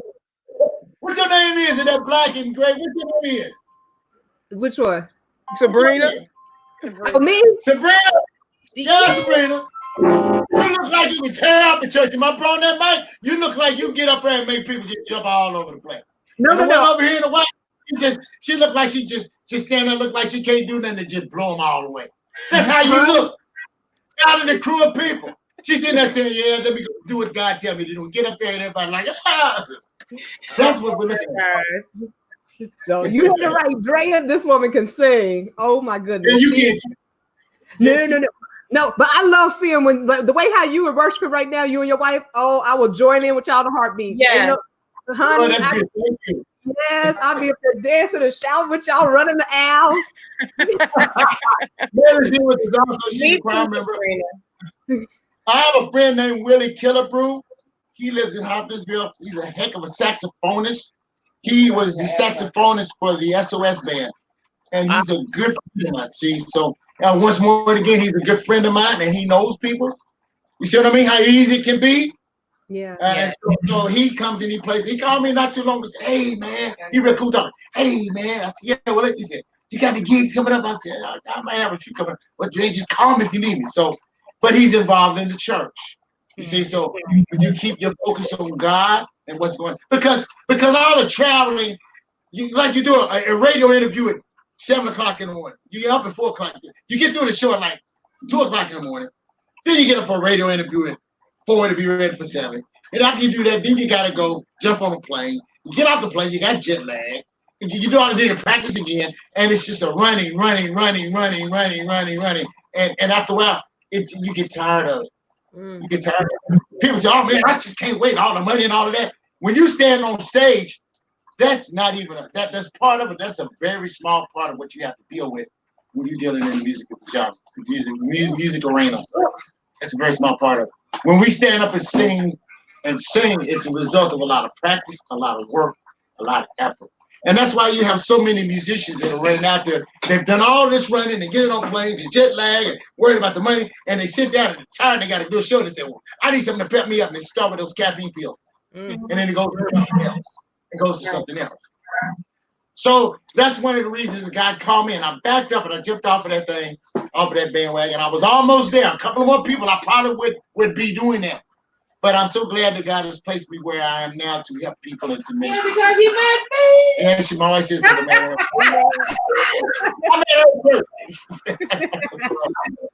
She was a choir director, and I went to visit a church. And you go again, watch this. I went to visit in Evansville, and I'm sitting in a congregation, and I stand up and let them know my name is Eric Poole. I'm a musician from Hopkinsville. I come to visit. And the preacher said, young man, what are you doing at church? I said, huh? He comes to me. Someone in his office and he says, we need someone to play for us this afternoon. Can you?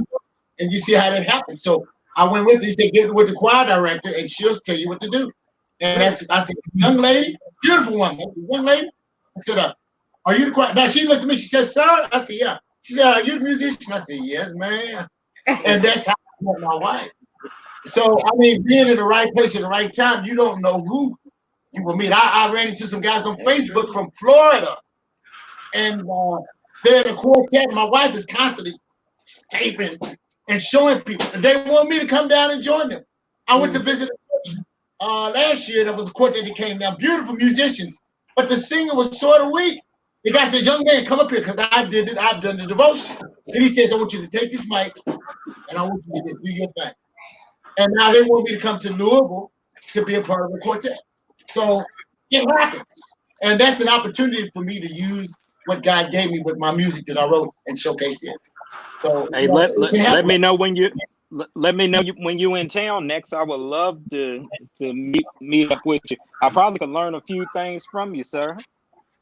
Likewise, I can learn some things from you too. Always stay humble. I can learn something even from the little kids I teach. Because that little kid might hit something a different way than I do. And I said, wait a minute, I can refine that and use that. You know, so you can learn from anybody. Mhm. And that's the key to it is remaining humble. Yeah. And I have met some musicians out there that, woo, boy, they're powerful as far as their music ability, you know. But it's not just being able to be a heck of a musician. It's also being able to relate to people, your presentation, how you do it, how you can work that audience, how you can pull those people in, you know. You don't sit down at a funeral where there's a bunch of old folk and Jesus is real. You know, you don't do that. If you come up with tonight will be done. They can relate to with the troubles of this world. We'll twist them in. Right. Oh, troubles of this world. Get better than yeah, the troubles of this world. Tonight will be done. With the trouble. When you see that sister over the 9-day head. Yeah. I'm going home if you get to live it up. Live with my good. Think about it. Oh, no more. We've been at a well because we're an expression. Yeah. No more. We got to relate to weeping. Come on now. We've been at a well and hey, get that no more. We've been at a well and now you're gonna go home. I want home. Do it again. I want home. Make them feel it. Home is where I'm going here. I got to live with God. Yeah. You know, and you pull that crowd in. Wow. You make them feel that thing. Yes. Make them feel like they're aware of what's going on. Make them feel, because a lot of people go to church and they just sit. A lot of people go to church. A lot of people do church, and a lot of people have church. So you want the people that do church to begin to have church. And you want them to feel it so much that they can relate to it. They can actually feel where you're coming from. And Matthew 10:16 says, "Behold, I bring seed you forth and keep in the midst of the wolves." Well, watch this. It says, "Therefore, be as wise as serpents, but harmless as doves." So when you're wise as a serpent, you can sit up in there and give them something that they're familiar with. Let me see. Jesus is on the main line. Tell him what you want to put some street. Yeah. Jesus is on, yeah, the main line. Tell him what you want. You better listen to me when I say this. See, that's blues. You better listen to me when I say this. Jesus is on the main line. Tell him what you want. Yeah. See, that was the blues thing. Tell him what you want. Carl, you want to sit there. You want to start doing it. And they say, wait a minute, I'm in church. But they keep on because they're feeling what they heard Saturday night. Tell him what you want. I don't you even said, hey girl. Sister, I don't get the call. Hey man, you better call him. Yeah, call him and tell him what you want. And see, you begin to help them because they're hearing in that what they're hearing in there is some of that street stuff, but it's drawing them in to the church. Why? and serpents, but harmless as doves. They getting their groove on in church. Chill, I went to church, got my groove on today. But that nigga sang. You see what I'm saying? Oh, Lord. You help them to get, because we're inexpressive, man. They use that nigga sang. You know, you want them to feel that what the preach about. I don't know, but that boy sure thing. Wow. I'm gonna go hear him again next week. So it's not being arrogant, it's not trying to be bigger than anybody, it's using what God gave me to help them. Because I wasn't always, I've been a church musician all my life, but I wasn't always a good guy. I chased women and I do and had my fun like all of us did. You know, so and I learned the streets. But in learning the streets, God always pulled me back. Trained him up as a child. He never departed, so he pulled me back. He kept pulling me back. But I never forgot that street sense. So when you have preachers that stand up and they preach, oh, it's terrible, let's just hear what he's doing. Some of those preachers, some of those are ones that have not experienced those things. But when you've gone down and experienced the things and have been pulled down to the ground and had to reach up and ask God to help you, you can relate to those things. And as you relate to those things, you can do that. Yeah. Oh no, I was agreeing. Yeah, She was witnessing. She was witnessing. You share those things with others, you know. And as I do that, I do it through my music.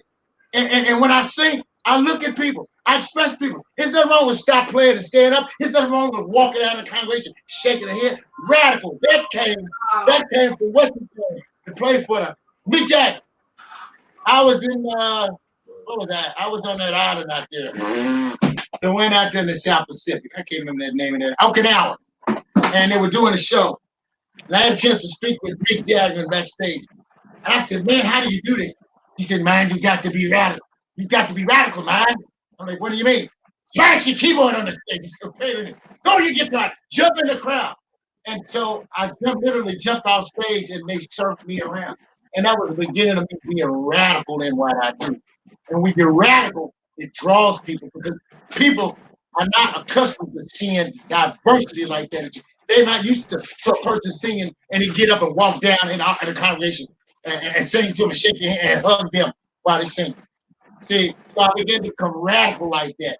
And what that does, it's a ministry in itself because people see you, but when you're touching people and holding people and working with people while you're singing, they begin to feel like they're a part of it. They begin to feel like that. So I use that also with my students.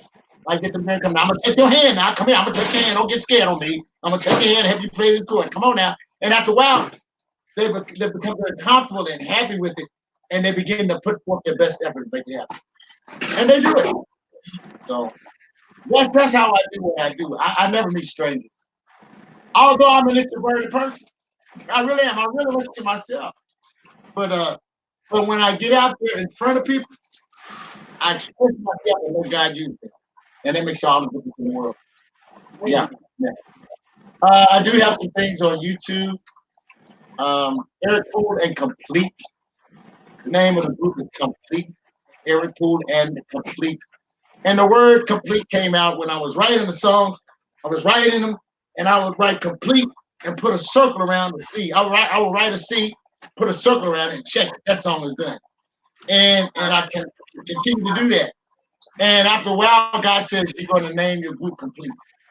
So that's how the word complete came up. The complete man of God, Eric Poole and Complete. So I'm far from complete, but I'm working on it. So the name of the group is Eric Poole and Complete. If you pull it up, you will see me in there and my wife and some members. And they got on the saxophone, is the Willie Killer Group. And so we right now, because of coronavirus, we're not as active. We sort of put everything on hold, but I'm going to start doing some studio work and pull some of these songs and begin to put them together and put them on CD. So that's Eric. That's me. You know what, Mr. Poole? It sounds like every inch of fiber. Wait a minute, you call me Eric, girl. Oh, okay, all right. Well, Eric Lamar Jenkins. It sounds like that was too much. I pushed it. All right, Jay. It sounds like every fiber. It sounds like you eat and breathe music, but is there like some hidden, I don't know, some, what is it, guilty pleasure? Is there something that you would be doing if it wasn't music? like maybe carpentry Well, or?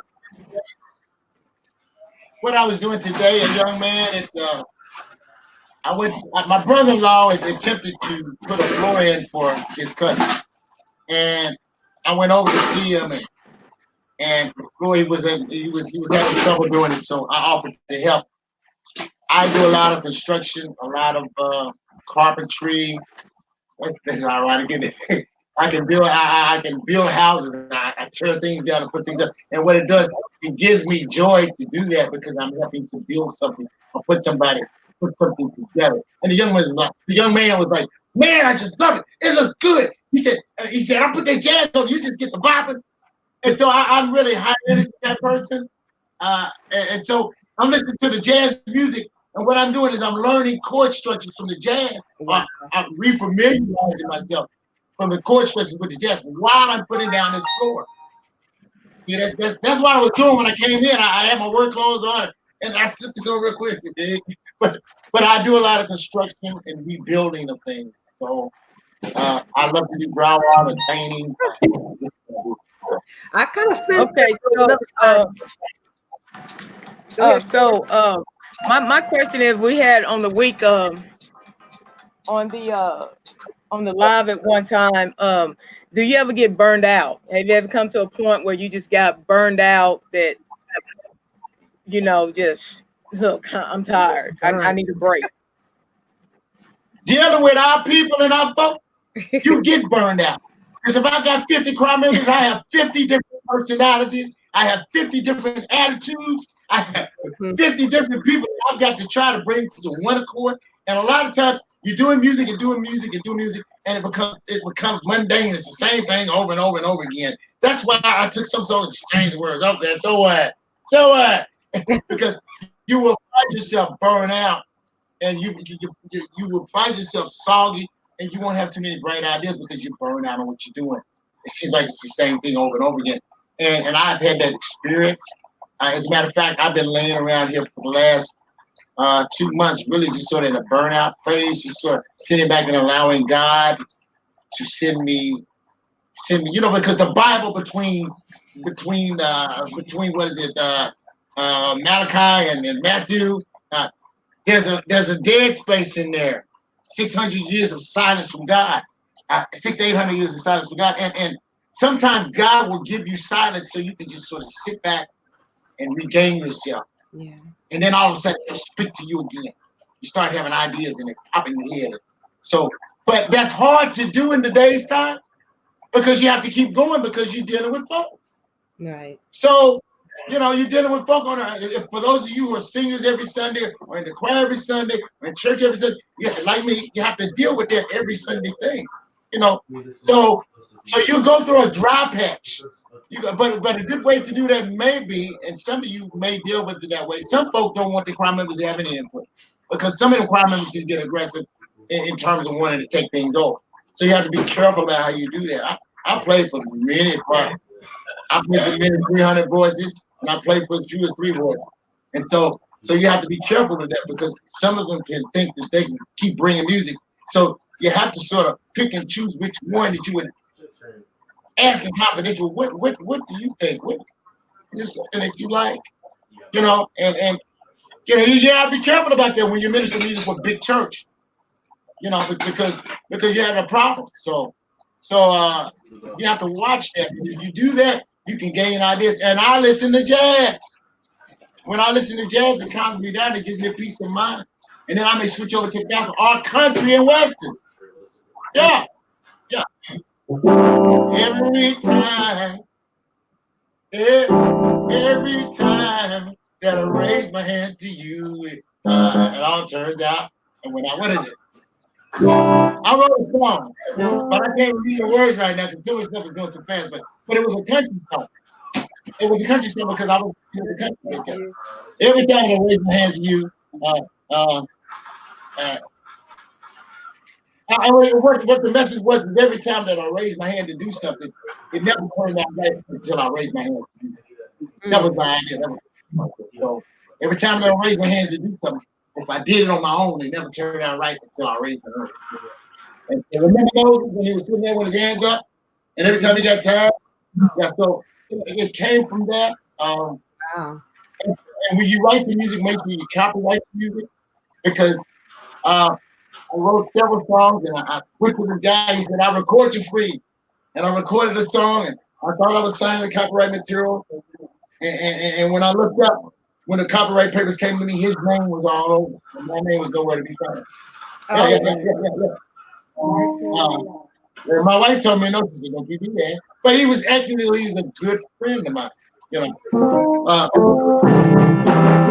Somebody lonely, somebody's cold. Somebody needs you, don't you know? There is a Savior, heals all your pain. His name is Jesus. Call on his name. Oh, and that was a song that I wrote called "Oh, He'll Help You." And I wrote that song and we recorded it, and it sounded great. It's on Facebook. Wow.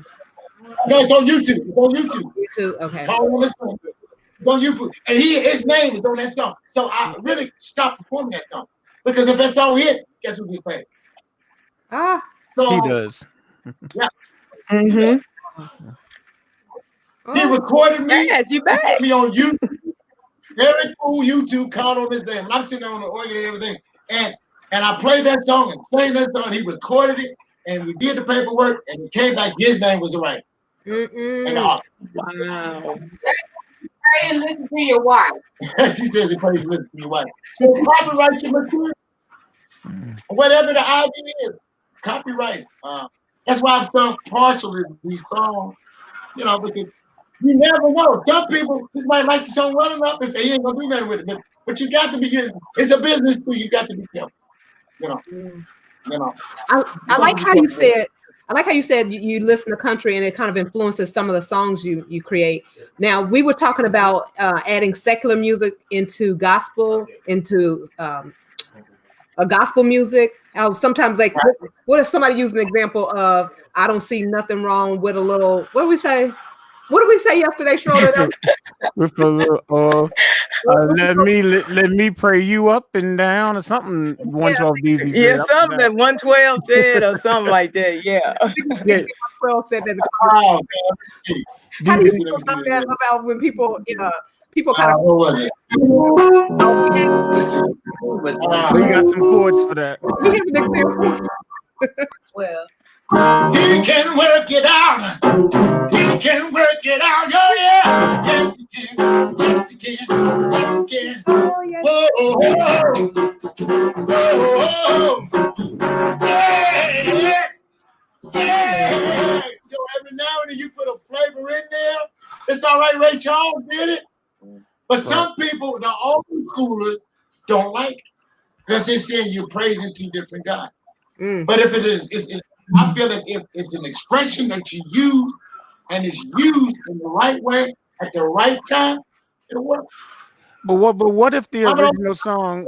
What if the original song, the spirit behind the original song, was kind of eerie in the first place? You know what I'm saying? Like I'm saying, like, okay, let's say the song that they want to use to change the words to make it gospel or whatever. Let's say the original song was a very highly sexual driven song. Do you still think it's okay to just go ahead on and change the words and try to make it gospel anyway?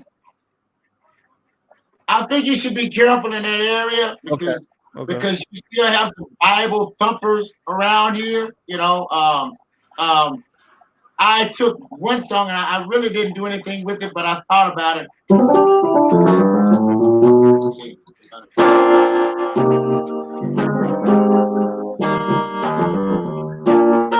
know what that is. Oh, baby, now let's make love tonight. Yeah. Right to some of those stories. Oh, Jesus will work it. Oh, Jesus will. You know, I sort of bumped around with that, but I decided I didn't want to fool with that because it sounded too close to the sexual healing. You know, a lot of people can score with it. So I sort of threw that. I put that in the trash. I like that one. I loved it. Yeah. Like that. Look at y'all. Look at y'all. Look at y'all. Look at y'all.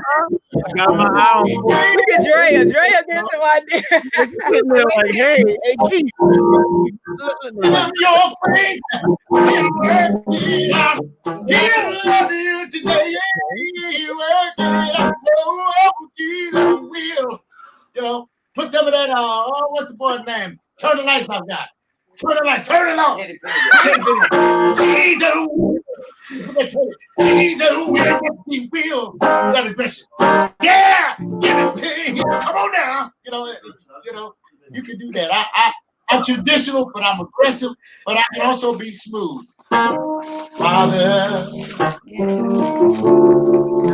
help your children. Don't let me fall by the side of the road. Well, and then the second verse, you got to walk on, get a little brownie. Walk on through temptation. Hey, you love me. And the wisdom will be happening at the end.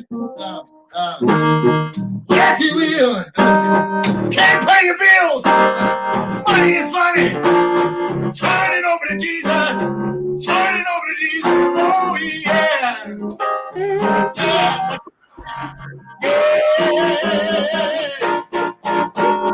Kids got strange. Don't know what to do. Turn it over and turn to Jesus. Turn it over to Jesus.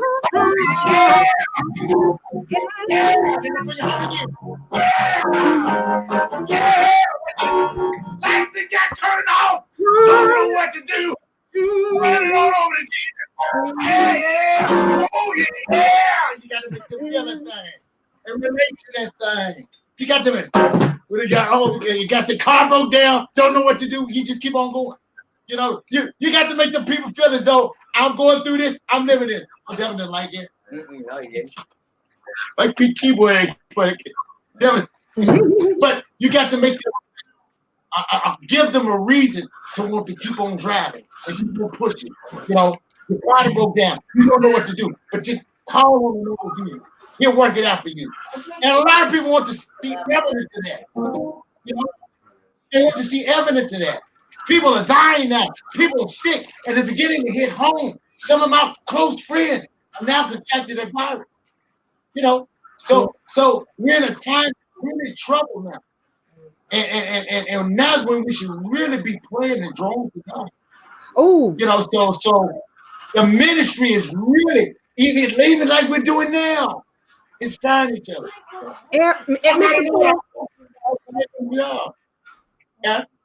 Eric, I have a question for you. What is your take on when there's a song that's already out there and the ad libs are what you just described, and somebody sings it and they use the same ad libs? And I wanted to actually ask Drea that because I thought that that makes it so personal to the person that created the song. If they start to sing something like you sang with the car breaking down, turn it over to God. I could, if I was to re-sing your song, I couldn't use those same words, right? I mean, how do you feel about somebody using the same ad libs that are in a song that's already produced? It's a different audience, different group of people.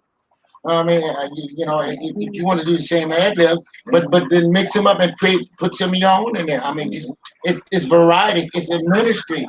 It's how you do it. It's how you express it. Come on down. Don't know what to do.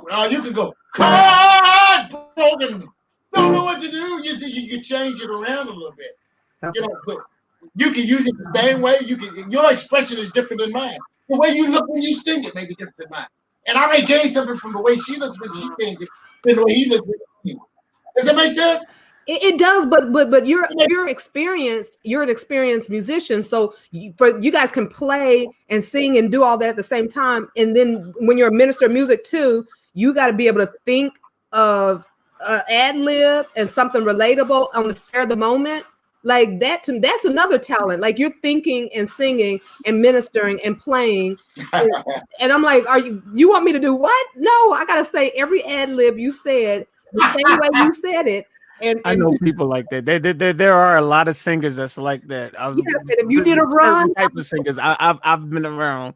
Yeah, or if I play something slightly different, if I'm playing behind somebody and I do just a little different, they're like, no, that's not how it's on the record. That's not. And I'm like, well, I just I just added one extra chord. That no, throw me off. You threw me off. I'm like, oh, I've had that. And people, they got them picking people. That's not how the record goes. Just tell them to just sing. The record goes this way. What you say, baby? Just tell them just sing. Yes, I do tell them that. I do tell them that. I was saying just sing it, and they like, I can't because you're throwing me off.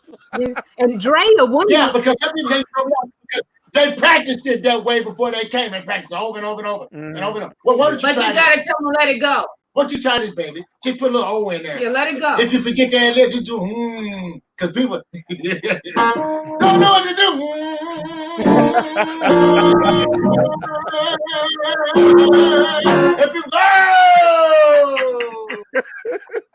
Let it go. Let it go. Hitler would stand up before Hitler spoke. Hitler would stand up for at least before he would utter. Look it up. He would stand up for a long time before he spoke because he wanted to gain total attention. His silence gained. Michael Jackson did. His silence gained attention. So sometimes you forget to stand there. Yeah. Oh yeah. You know, they don't know. Oh yeah. You know, because they're waiting for what's coming next. And that gives you the opportunity to make God work in you and come up with something. And you can talk about cars, kids, food, family, help. Back is hurting. Money got money. There's some people, their money ain't funny. They're ready to eat. You know, they got women problems. Right? Basic code. You know, so, but you have those people who are real stickler about the song and how it's played. Well, the intro is twice, and then the intro goes this way, and it goes that way. And if you in certain situations, you almost have to. In certain situations, you have to go with it. Okay, well, I'll give it to you the way it is here. And I look at that as being some people, and I also take the president. You get to a spiritual level where it doesn't matter how they did. This is how God told me to. This is how I do. Mm-hmm. This is my expression. This is my praise to God. This is how I do. Well, you're doing it wrong. Okay. Right. Keep living. And that's why you and ahs and ohs and let your back start aching. So you saying so you're saying it is okay sometimes to just go ahead on and just come down to their level so that they can still do what they need to do and be comfortable with it. Sometimes you just have to do it. Come down to their level. Right. That's right. Okay. And the beautiful thing about that is we're all on different spiritual levels. See, some people may not be as spiritually there as others. So it's our job as Christians to sort of help them to grow by watching our experiences. Some of them just won't get there. But some of them, after a while, it's like when the woman has a child, the first child, you see it on TV. Oh, no, don't touch it, don't take it, take it. And when the woman has the fifth child, they take it back. You know, after a while, you go to a level. That's right. That's right. I got 21 grandkids. The first one, like, oh God, don't be careful, don't break them. And after 6 or 7, I'm like, man, you kid. Put it down. You get to the point. And that also you can transpose that into the ministry and spiritual levels. You recognize where they are, and you have to grow by them. They start watching you. And then after a while, they say, I can do that. And so they start growing. So, yeah. But sometimes you in starchy churches, sometimes you're in a real starchy church with starchy choir members, and you just got to give them just what they want. Amazing grace, nice and straight. Just like the hymn book. That's right. Play it just like the hymn book. Yeah. And now go to the chorus. The second verse, and when I endure people like that, after I get through giving them what they want, and then I go to the praise God, Praise God. Praise God, Lord. Praise God. And then they give you the stink face look, don't they? Some of my friends, some of them sit there and shake their head like because they've heard something different. You know, so you have to sort of ride that little gray area every now and then. I love it when I go to the Congo, the white folks. I ain't gonna say okay, go to white folks church because they want to hear us. They're not used to hearing it because they get, they're used to getting all that. But when you go there and give them that flavor, and you'll be surprised. No, you won't be surprised because that right there helps some of them to go to different levels. It's about helping each other go to different levels. Right. Mr. Poole, I have a question, kind of along the same lines of what you just mentioned. Have you traveled the world doing your gospel music, your own music, and what has been your experience in places like Europe or Asia or Africa? Yeah. I have not traveled the world doing my own music. Those things came when I got off that plane in Indianapolis and pursued the ministry. And I want to do that now. I want to go to that arena. That's what I'm working on now. And the second part of the question was what? I just wanted to know what your experience was like in different cultures hearing gospel music. But you kind of alluded to that. You know what? When I was on the road and going to different areas, it's gonna sound strange, but that was when I was actually in the world. I never really listened to much gospel. Okay. I couldn't tell you the difference between Jonah and Moses. It's really sort of weird. It's a beautiful weird. I came off the road and God says, I was in church all my life, but I never was really into church. Mm-hmm. It was just something I was doing, at the time. And when I came off the road and went into the ministry, it became fascinating to me. God was working with me. So I've never done gospel music actually on the road other than traveling here and there and doing a few things in the States. But to go on Broadway, no, I've never done that yet. That's coming. That's all I've done a lot of concerts and things, but in terms of going over the seas, no. Yeah. They want to eat you up, I bet. I would love to do that because they want to hear gospel music. They want to hear blues. They love blues too. The different cultures love it. The Germans love, the Germans love blues. They're crazy about blues. The Korean and Japanese people are crazy about blues or any type of music that's other than there. Where else? I've been everywhere. I was on the plane. I'm flying around and started looking at the map and said, wait a minute. I'm around the world. I'm around the world. I can't believe it. And then I said, the world is small. I said, man, wow. And so Germany, Australia,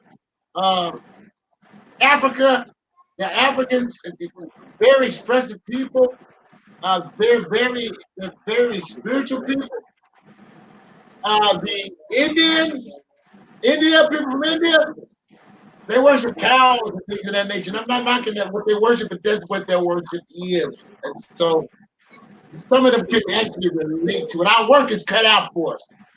Our work is really cut out for us because so many people don't know God. So many people have been eluded and tricked. And Satan is real. A lot of people have been tricked and deceived. And a lot of people right here in Evansville, Indiana, where I am, don't know God. And so it's up to us to try to build that bridge to bring those in. So I hope I answered your question. Different cultures, there are a lot of them that love it. Yes. But a lot of them are curious about it and want to know more about it. Right. And that's why the vineyard is. We got few laborers because that's why they send the missionaries over there. All those people to teach. A lot of those people don't know what God is or who God is. Mm-hmm. And so I would love to be able to expand myself and do those things. Yeah.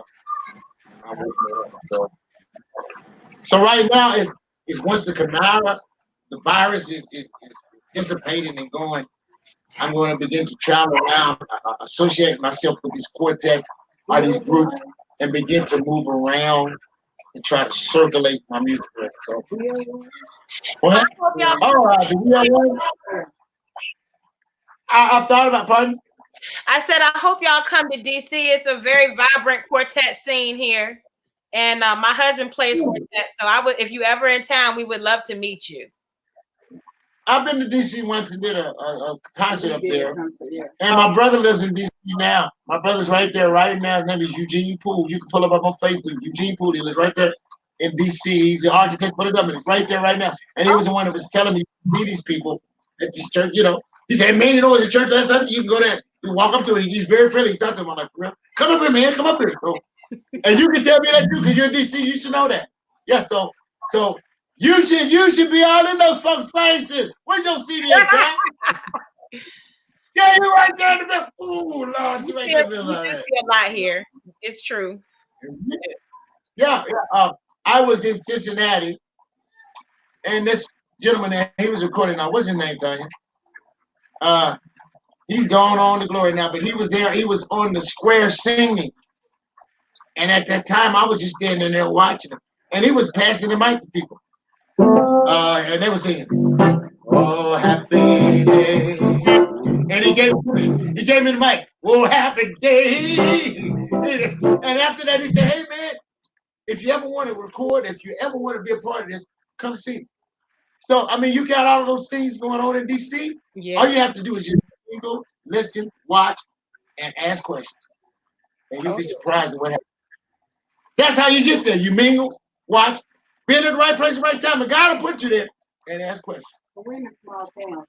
And when you're in a small town, you have to get out there and do some recording or try to find a way to record or get your music out there. There's a gentleman who played guitar for After 7. You know, I became good friends. I can't remember the guy's name. But I said, man, what do y'all do? He said, we practice and we perform. We practice, we smoke dope, we smoke weed, practice, and perform. That's all we do. I said, well, how do I become a part of this? He said, keep sending your music in. Keep sending your music in. Just keep it. And after a while, you become familiar with them. They begin to like you. They begin to hear you. And after a while, they begin to ask you, you know, this was back in the late 80s. So, you know, just being seen and being on the scene and consistency, that gets you where you need to go. So I'm going to, after the outbreak, I'm going to start jumping in places and standing around places and going places and asking questions. And that's how you get to a point in which you see that door, guy will open that door. It ain't gonna be open for long. You jump in it. So his place always have material, your own material ready. Take some of your personal material, your music with you. Even if it's on the phone or whatever, take it. And you see that person? Had I gone to that funeral, I was seeing Rand Salad. I was like, hey man, hey, check it out. And he was dead. Here's my card. You see, so it can happen. It can happen. And y'all those of you who are in bigger cities, Louisville, DC, people come through there all the time. I'm in Evansville, y'all. Evansville, my mom is not big. It's Evansville. And a lot of the top entertainers, well, Yolanda was here not too long ago. They skip through here because of the prejudice that's here. There's a little prejudice here. And when they come here, they're not treated as well. So they don't really pass through here. So I have to go to other places like Cincinnati or other places to try to expose myself. I'll jump in the quartet group in Louisville and start exposing myself. You know, use my music. Well, I never heard that song. It's like the Train song I wrote. People like the Train song. I found my way to the city and I won't turn back. I found my way to the city and I won't turn back. Oh, don't you know that Jesus is the way? Yeah, I'm aboard that train. Yeah. I'm gonna get a little first. No heartaches, no confusion. Riding on that train. Oh, no danger, ain't no trouble, God. Riding on that train. Oh, Jesus is the way. I'm aboard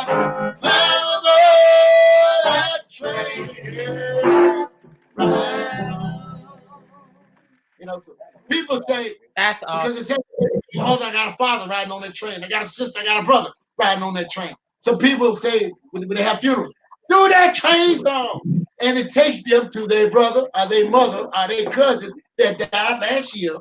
And I sang that song. Or it takes them to that mother or brother or grandfather that they were so fond of. And they sit there, he riding on that train. And they gravitate to the song.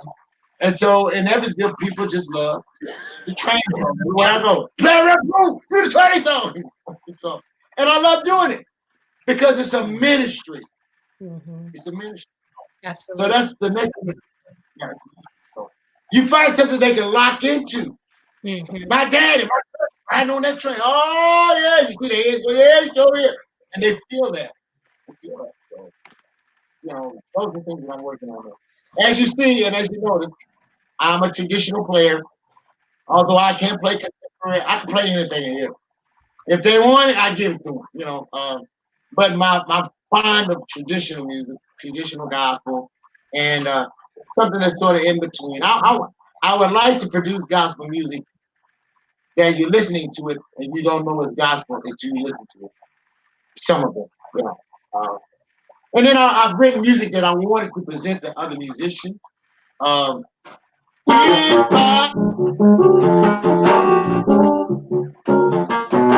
I be lifted up,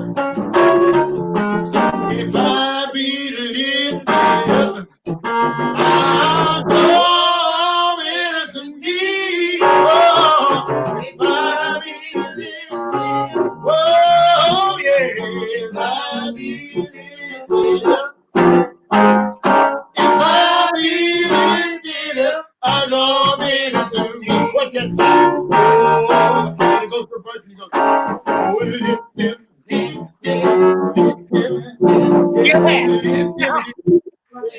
well, I written that for. I wanted to present that to Lee Williams, but he's not able to do that now because it struck me as a Lee Williams song. You know, I haven't heard from him. Is he still out there? Because he used to come. Not that I know of. I pulled up for Lee Williams and said this is his last performance by Lee Williams. So I have stuff that I want to present to Fred Hammond. I have stuff, different styles of gospel music to present those, because when I was writing it, I could hear those people singing it. So those are the projects that I'm going to work on.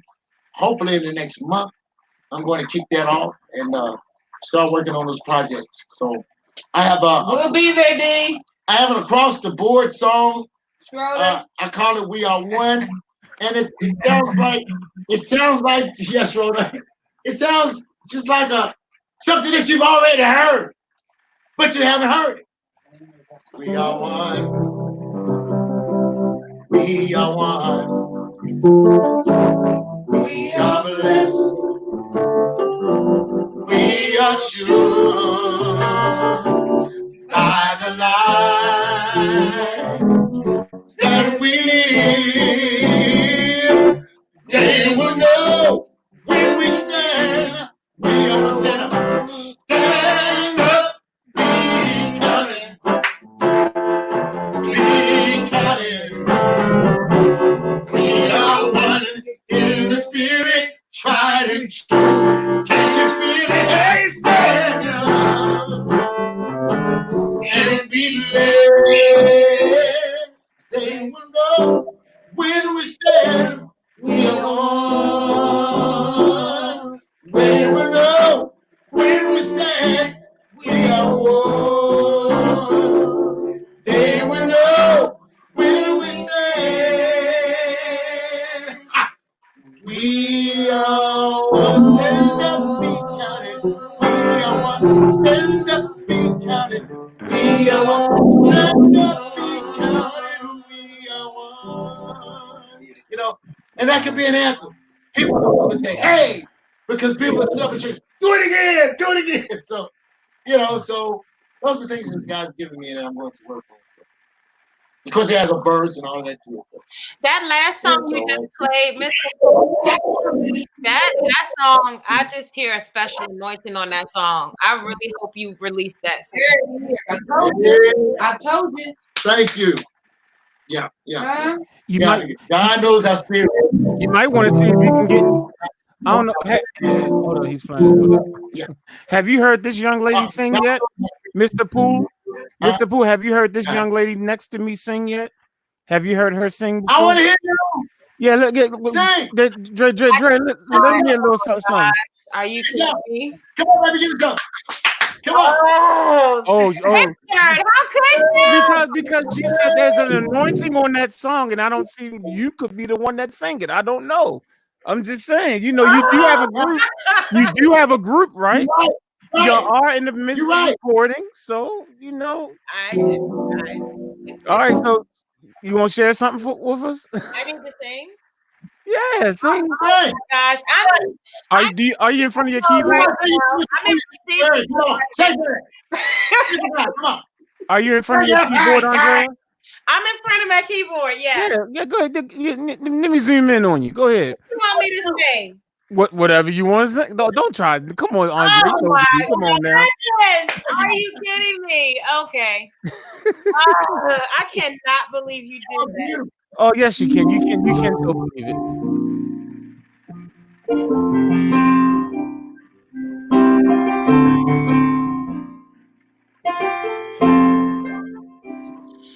Wanna be a jewel in your crown. Nobody else is. I wanna be found in you alone. Wanna be a jewel in your crown. Nobody else is. I wanna be found in you alone. Lord, live your life in me. Let your love overflow freely.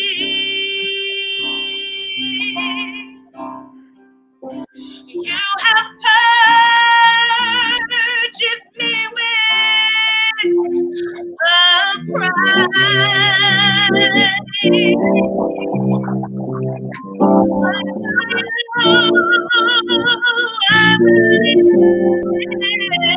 I live my life. Wanna be a jewel in the crown. Nobody else is. I wanna be found in you alone. Wanna be a jewel in your crown. Nobody else is. I wanna be found in you alone. Make me a prized possession, a part of your inheritance. Receive the reward of your suffering, Lord. Make me a prized possession, a part of your inheritance. Receive your reward, 'cause I belong to you. I belong to you. Oh. I belong to you, yeah. I belong to you, yeah. Wanna be a jewel in your crown. Nobody else is. I wanna be found in you alone. Wanna be a jewel in your crown. Nobody else is. I wanna be found in you alone.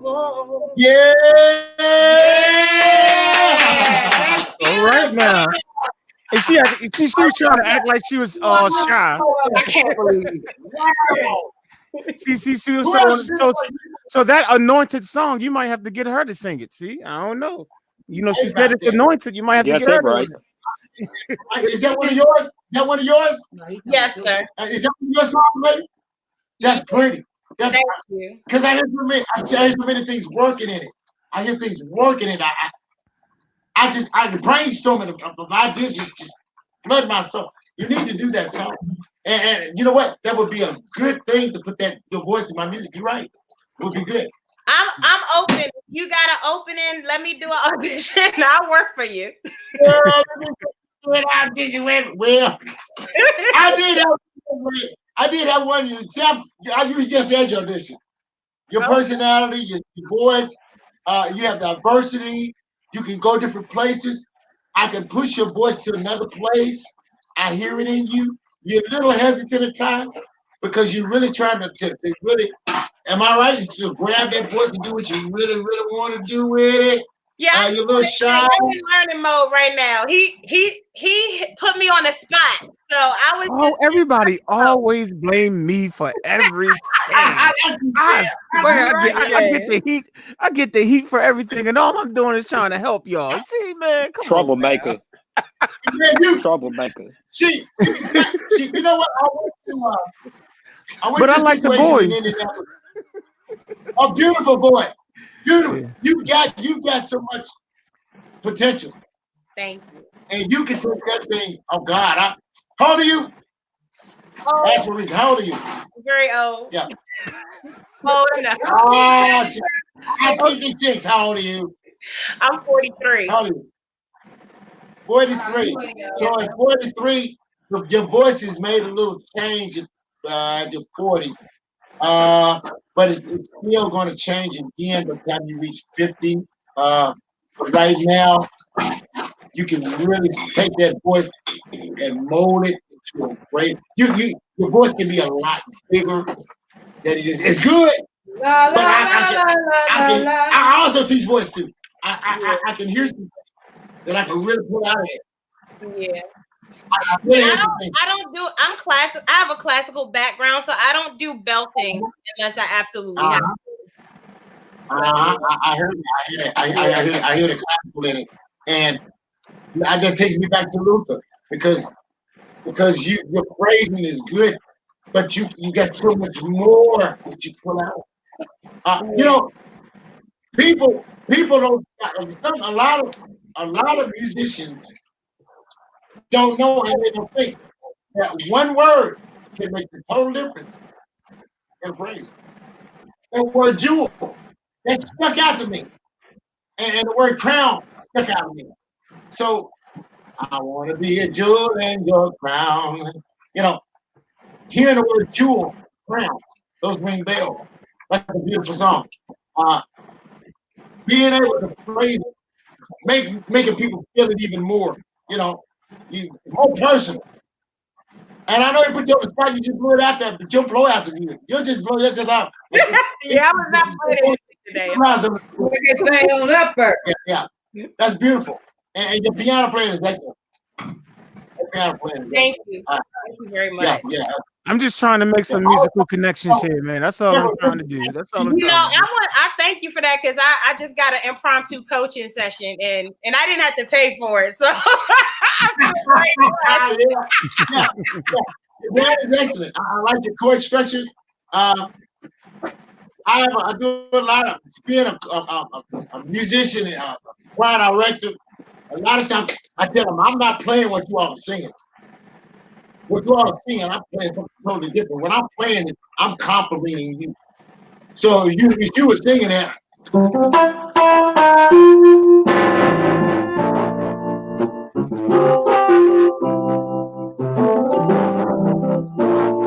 Something like that. Yeah, take a bow. I want to be a jewel. You see, it's complimenting you. Now, I don't have to worry about your music, but it's complimenting what you're doing. And when you said jewel, I'm stressing jewel. I want to be a jewel. You know. And then I get into it. And then I ask it. And those are the things that you do to bring it on out. So.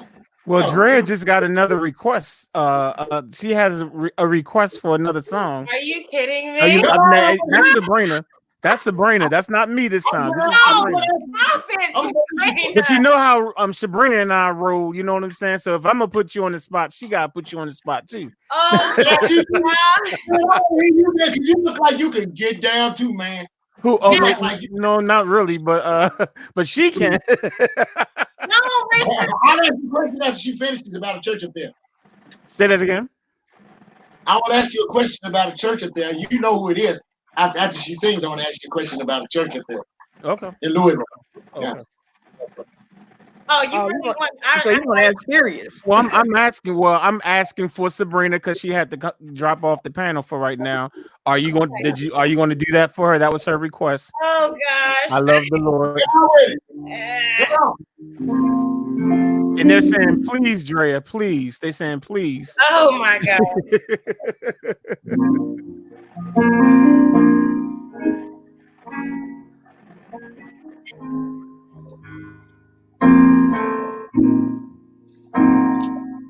I'm sorry, y'all, if I mess up the chords. I didn't practice. I've been flipping all day. Stop the excuses and sing the song. I love the Lord. Oh, yeah. He heard my cry.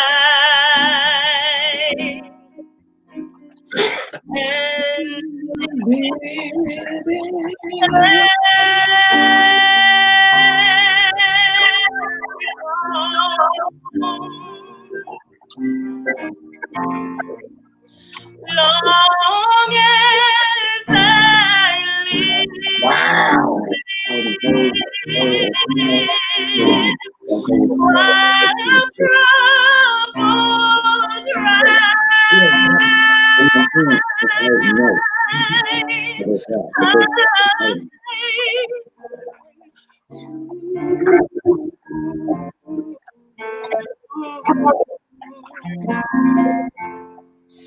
His throne.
Pray the Lord, pray the Lord, pray the Lord, pray the Lord, pray the Lord, pray the Lord.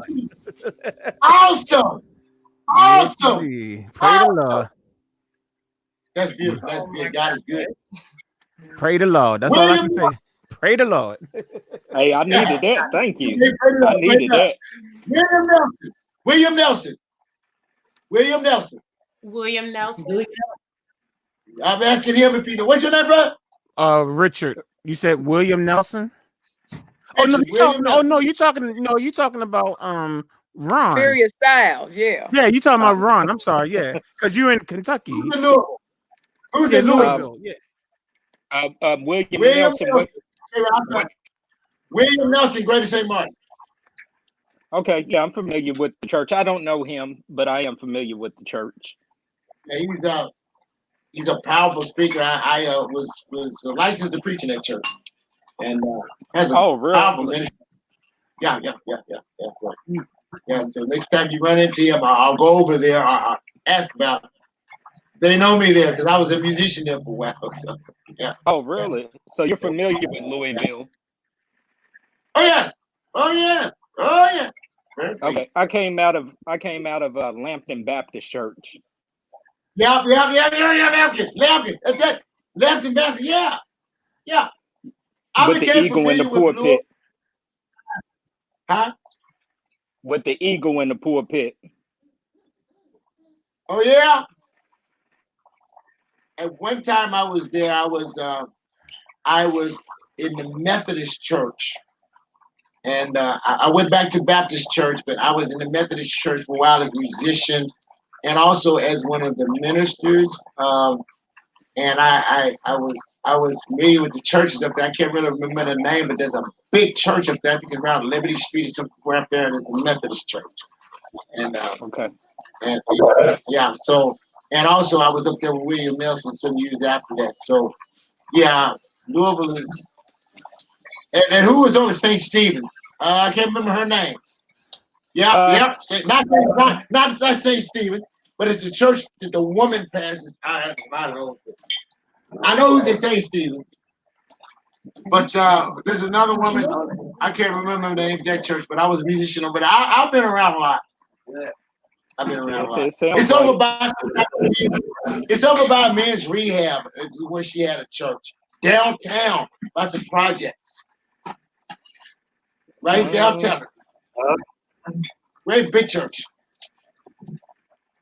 But you ask around, you know who I'm talking about. She's a very popular female, but I can't remember her name.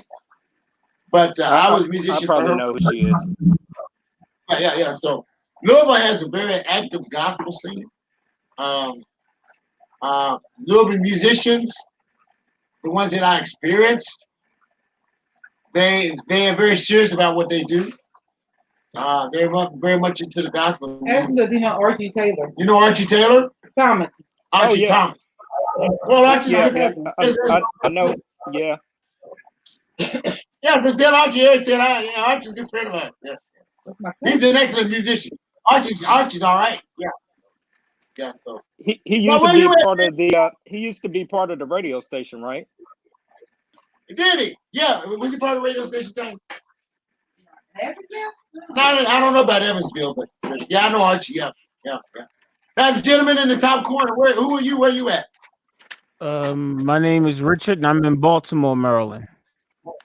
Whoa, you in Baltimore, Maryland? Hey, Yes, you up sir. there too?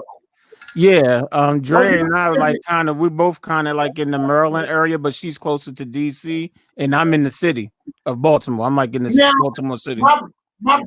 My brother says, Eugene says that the southern flavor of gospel music is not really heavy up there. Is there any truth to that? Is it? You know, are you all more reserved, or is it very? I mean, I guess I don't. How would you? Or DC? What'd you say, Drea? Was the question about Baltimore or Maryland or DC? Because it's like kind of two different. It's kind of the same, but it's kind of different regions. I heard of DC. When he goes to DC to church, he says it's because he's also in the ministry, and he preaches a lot. He's very active in the church, and he says that when Southern people or Southern preachers come up there, they just love it because they don't get to hear that all the time. Is there any truth to that? Is it? I mean, just because I don't really attend church anymore, but just from my experience growing up here, I think it's probably some truth to it. I think the people who have Southern roots are a different pocket than the cosmopolitan people.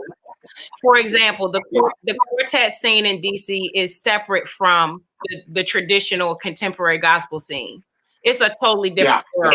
It really is. With their own set of followers and people that come in town from time to time. But yeah, people really do flock to that. There's a group of people from my observation that flock to that expression. I was thinking about quartet groups too. Yeah, I mean, Baltimore have some quartet groups too. As a matter of fact, the church that I attend, it's a gentleman named Kenny Davis, who's the lead singer of a quartet. I can't think of it, and he brings in other groups to come to the church to sing sometimes too. Is it the Melodiers? Yes, in the Melodiers. Yeah. My husband just called them. Yeah. Yeah. I attend the same church that that he attends. Yeah. Oh, your husband have to play there or something? Okay. There was a concert that was supposed to be there that was canceled because of the virus. Was your husband supposed to be there? No, I mean, he plays in the quartet scene. Now, quartet scene between DC and Baltimore is probably more congruous because it's a certain type of people that go to that stuff. So he's played quartet in Baltimore and DC. Gotcha. So yeah, that's how he knows who that is. Okay.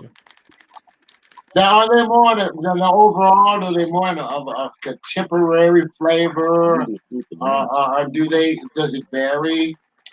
I mean, if I come to Washington, say if I come to Baltimore or Washington, what will I hear mostly on the gospel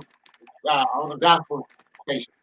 Well, if you listen to FM, you'll probably hear more the contemporary, but that doesn't take away because there's still the AM that plays the traditional, but I still think there's a good mix. People in DC, I think Richard would say the same for Baltimore. DC is a hub for gospel music. I don't know. Yeah, definitely. It's a hub. There's lots and lots of gospel artists here, lots of indie artists, but also some national recording artists that are Yeah, we had a couple of them that came out of the college that Dre and I went to. Jonathan Nelson, is one. He went to college with us, and Anthony Brown. Yeah, and who else? I'm trying to think. Do y'all remember a guy named Al Bishop Hobbs? Did you say Al Hobbs came out? Al Hobbs. Yeah, he came out of Indianapolis, and he began recording folk, and he discovered some folk and became friends with Bobby Jones because I was on the Bobby Jones show a couple of times because I was in Hopkinsville, Nashville, and that's when everybody comes in. And so Al has passed on now, but he was a doorway and a gateway. Once again, I was writing commercials for TV, and here he comes in the studio and hit my chance. So it can always happen, but Indianapolis is real heavy on gospel, contemporary gospel, but they had a pretty well rounded play. Yeah. They kept the quartet. But I heard that Maryland and Washington, they were really not accustomed to a lot of that all the time. So you also have to answer that question. I think there are subcultures. I think at this point, maybe a lot of them is moving more to CCM and more contemporary, but there's a very strong subculture of traditional gospel in Maryland and DC. Okay. Yeah. It might not be, promoted on radio, but it's definitely there because I've seen it with my own eyes. I mean, me and my husband have been married. This will be our 12th year.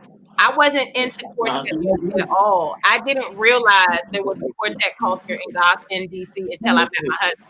When I met my husband, I was going to events, thousands of people at these events that they don't promote in a new school way.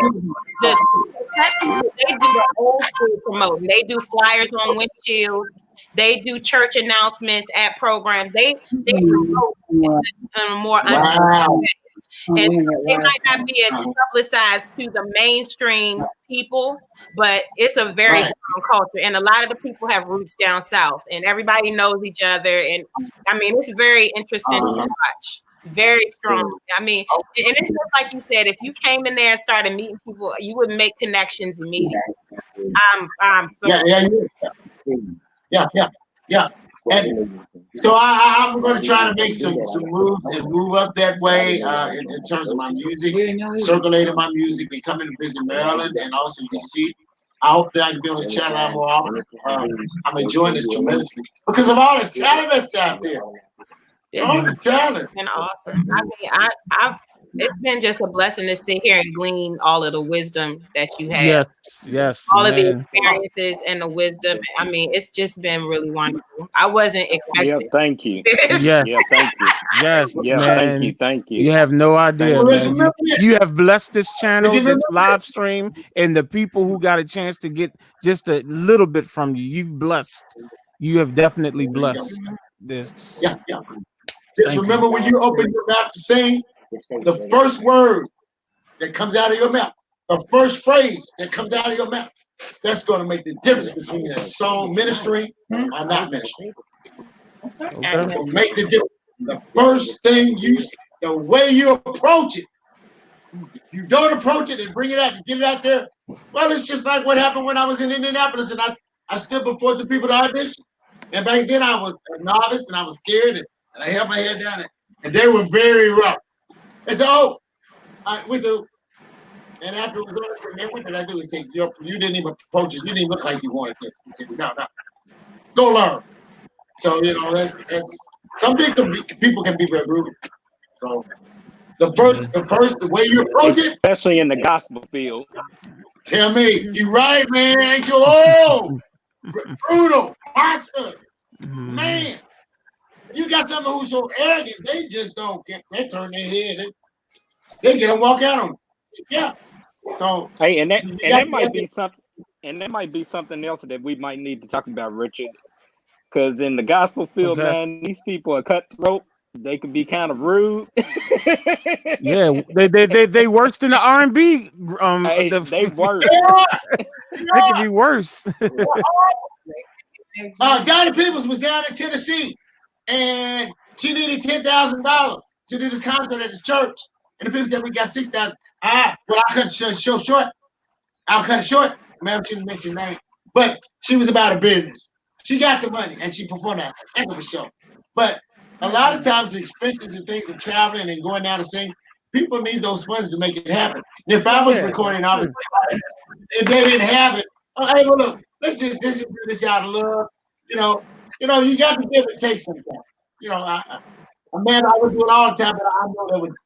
I'll be doing free time. I just love doing it. Yeah, it's on the way. So, but you have to be very brutal, and you have a lot of things going on in the gospel world. I'm not judging, but there's just a lot of things going on in the gospel world that you'd be amazed. Now you all won't be amazed. You have to already know. You're right. A lot of jealousy, a lot of things going on that you wouldn't be amazed at. Like, wow, why are we here? So you just really got to allow God to take you through this. Young lady, your singing is just tremendous. Your playing is awesome. And down here, what's your name, man, John? And the one in the corner from Louisville, you fired up, man. You got it all over you. You play some sing. Who you talking to, Ron? Who you talking to? Yeah, talking to Ron. Oh yeah, Ron. I'm talking. I want you to stay through the video, Ron. I'm sorry. Say that again. Give me something. He want to hear you play something. Oh man, yeah. I'm not at my piano, but he could throw in my YouTube link. I got some gospel videos on there that I played for a couple seconds and all of that. Oh. Sing a lick. Give me a lick right now. I'm top of the head.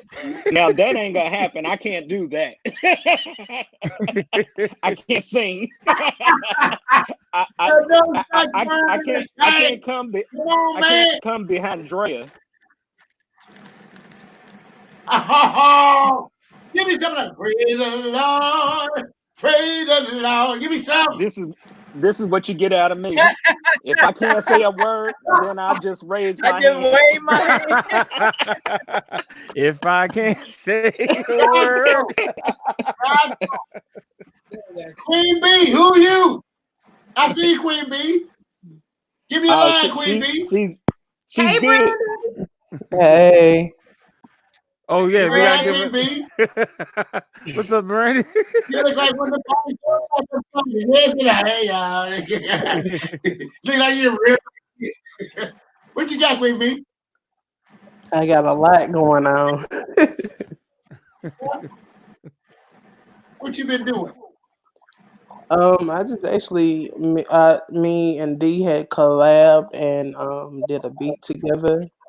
And I just finished that up. I actually woke up late because I was going through a lot of stuff earlier last night. So I was just finished working on it and I decided to hop on real quick. But Wow. I've been in the background though, listening to everything that you've been saying. And I appreciate everything that you have said, and I'm taking that to the advantage for me to learn on my own as well. Yeah. As far as line, playing and singing. Yeah. The first line is important. How you approach it. You got to. But God's got you, whatever you're going through. Yeah, whatever you're going through, God's got you. But that first line, that makes all the difference in the world. My brother who's in the ministry, he was telling me, helping me with my ministry. He was telling me that you see these preachers get down there, and as soon as they get down there, they're hyping people behind us. I said, yeah. He said, that's preparing them. That's getting them hyped. That's getting them in a spiritual atmosphere. Yeah. And then from that point, you take them. And I thought about that. And so the next time I preached, I got off the piano and I got to the pulpit. Praise the Lord. Come on, y'all. Get up, somebody. And it took it to a different level. And it blessed me too. So we are the ones who inspire. We are the ones who prepare them. We are the ones who help to usher the Spirit in. If we're not for us, I'm in. So we've got to be the ones to get down there and prepare these people who's had a bad morning, a nasty husband, a nasty wife, a bad breakfast, a car broke down. We got to inspire them and get their mind stayed on Jesus and get them ready. These are things I tell D. Get them ready, baby. It's up to God working through you to make this thing happen. Because if the preaching ain't right, the music's right. They gonna remember that music. They might not remember that preaching too tough. But they said, child, that song hit my heart today. I needed to hear that. And it's up to us as teachers and musicians and preachers and anointed ones, servants, to bring these things to the table and present these things to these people. And it's hard because sometimes it's a bitter cup because we get tired, we get burned out.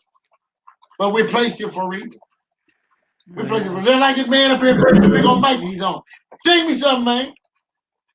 Yeah, I see you. Come on. Richard. Hey, he could sing. Yeah, Richard. Are you talking about me? Oh no, Richard? I don't sing, man. I'm sorry. No, I'm not gonna lie to you. Richard.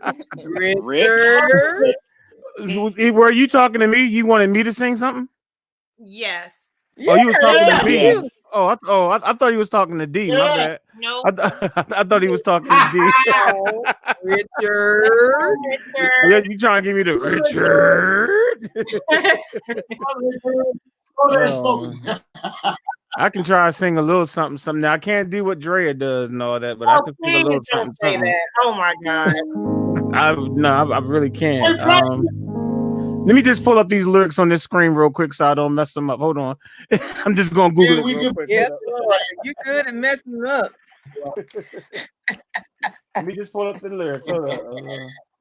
Hold up. That's all I need is just the lyrics. Because if I don't put these lyrics up, I will jack up this song. Okay, here we go. We got it. Oh, be quiet. Be quiet. What's your whole name, Desandra? What's her name again, Eric? No, we ain't gonna say her whole name. I'm gonna start calling her by her complete name now. What's her name again, Eric? Is Desan? You say it's Desandra? What is it? You don't know. Oh yes, he does. I'm gonna go back in this live stream and find out. Yeah, you already know my name, but it's all good.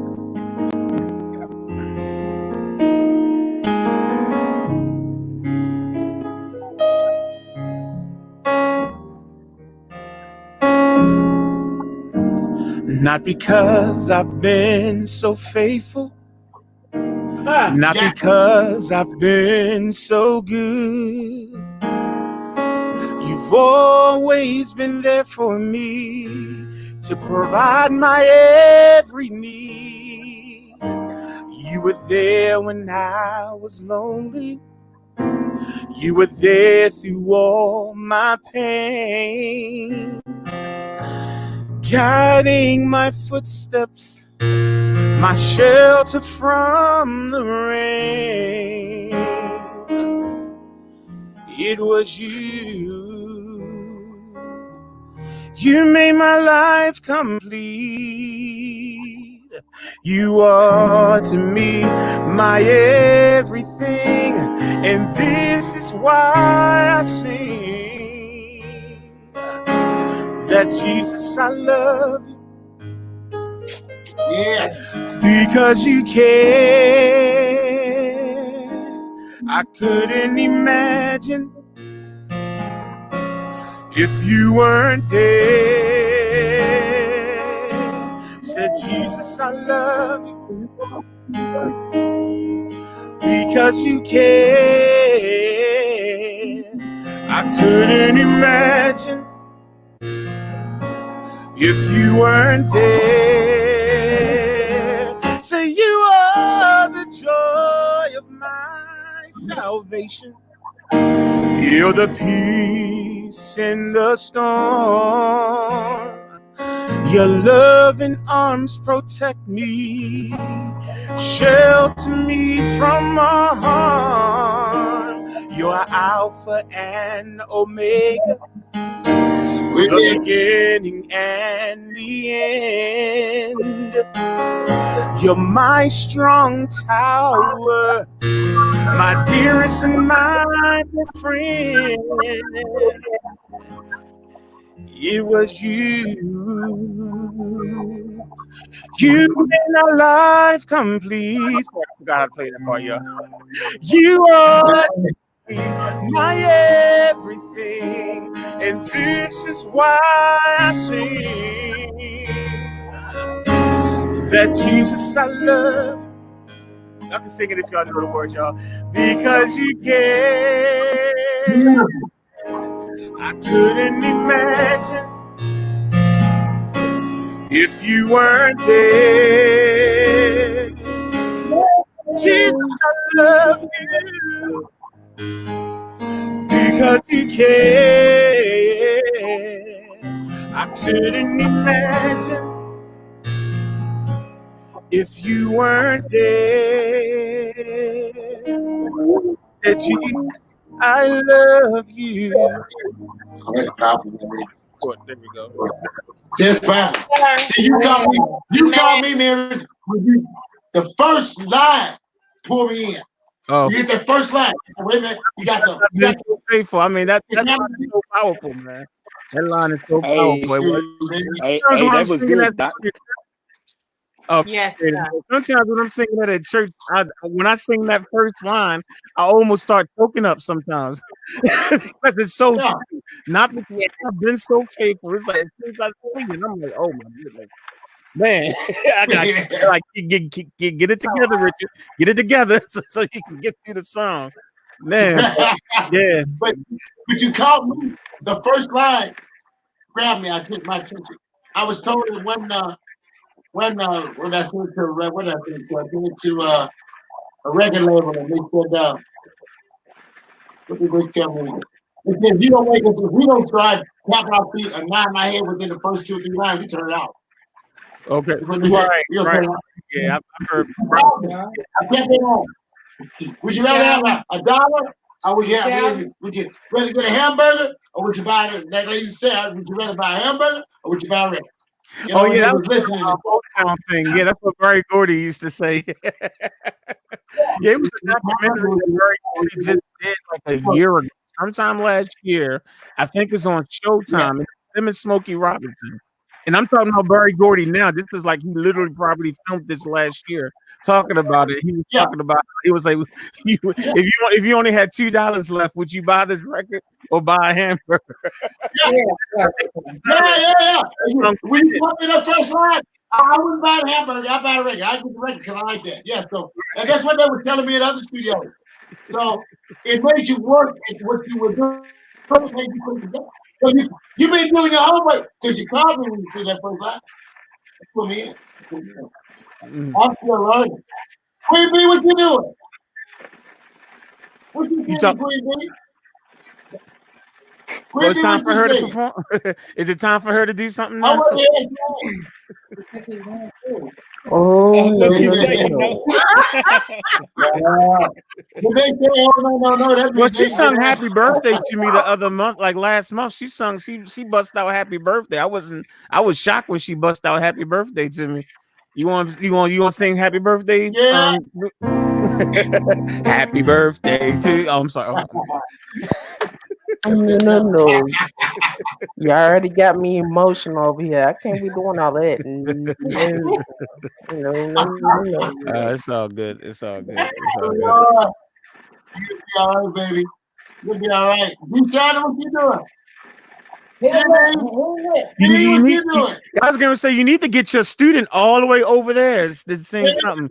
She comes on here all the time talking about she can't sing. I don't know why she looking around. I don't know why she looking around. I don't know why she looking around. As a matter of fact, she should sing. She rewrote the words to "Just My Imagination." She should sing that song. No. It wasn't just me. It was other people who helped. I don't care, but you know the words, so sing it. What's her name? Desandra, you said? Come on, Desandra. If I'm saying it right, I might be saying the name wrong, but we adolescents at 2 in the morning, 4 in the morning. Oh yeah, Dee be trying to hit me up on Facebook Messenger sometimes 2 o'clock in the morning, like, yo, I need some chords.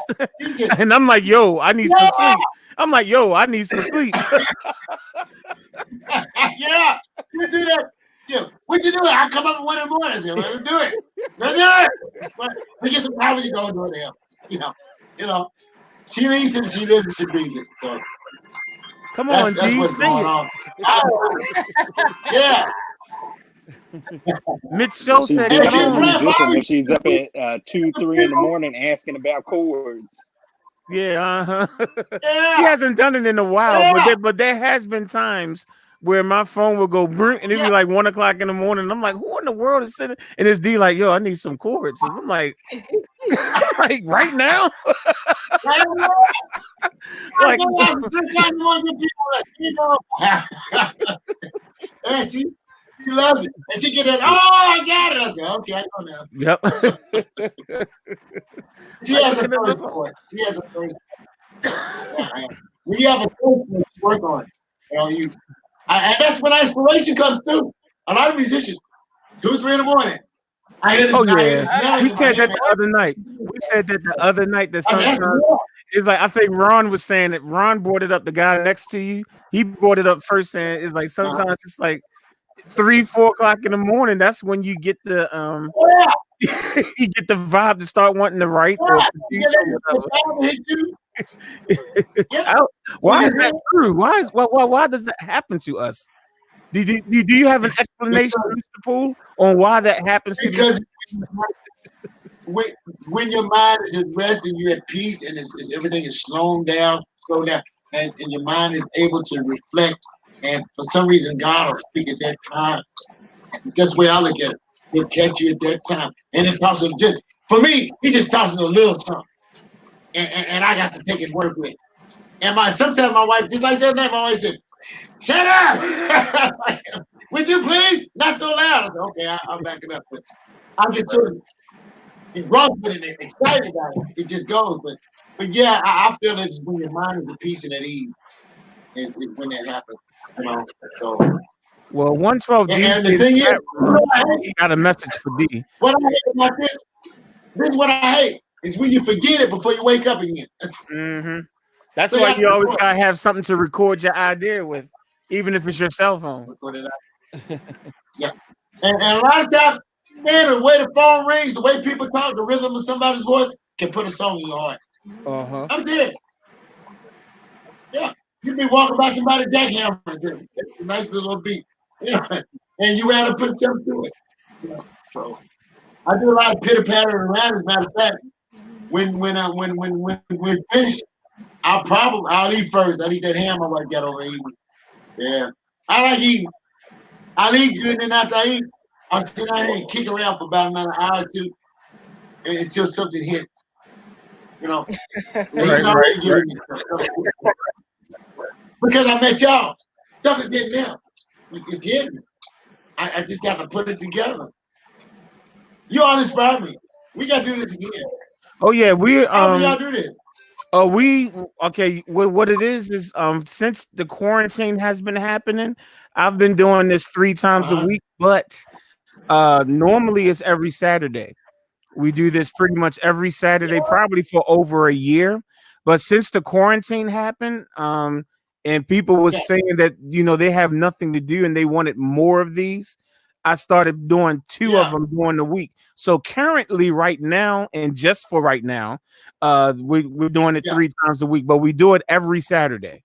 Every Saturday. That's we've been doing that like that. I mean, yeah, Saturdays. So I don't know what the 2 days are going to be this coming week. The last 2 weeks we've done it on Tuesday and Wednesday, Thursday, and then Saturday. That's what we've been doing so far. Wednesday, Thursday, and Saturday. And you have an open invitation. As a matter of fact, every time I set up a live stream, I will make sure that I send the email to the same email address that I sent it to. You will get that same email. So you have an open invitation to just hop on. Because I think everybody was overjoyed with just your spirit and just everything, man. It was a treat. It's like we all was just like students, you know what I'm saying? Just listening and just learning from them, man. It's great. It was great. Yes. I appreciate this. Y'all have inspired me, and the next time I pop on with you, I'm probably gonna play what you gave me. You're giving me something that's trying to come now, but it's gonna hit. That's what's up. 1, 2, 3, 4. 1, 2, 3, 4, 5, 6 blocks.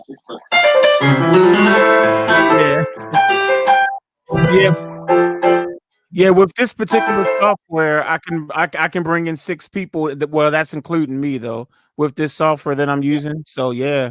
But there'll always be an open space if you want to hop on, man. I'll make a space for you, even if somebody's feeling hurt. Even if somebody's feeling good, I'll make a space for you. But we'll kick Schroeder off. Yeah, we'll kick the Sandra. Yeah, we'll kick the Sandra out if we have to. Oh.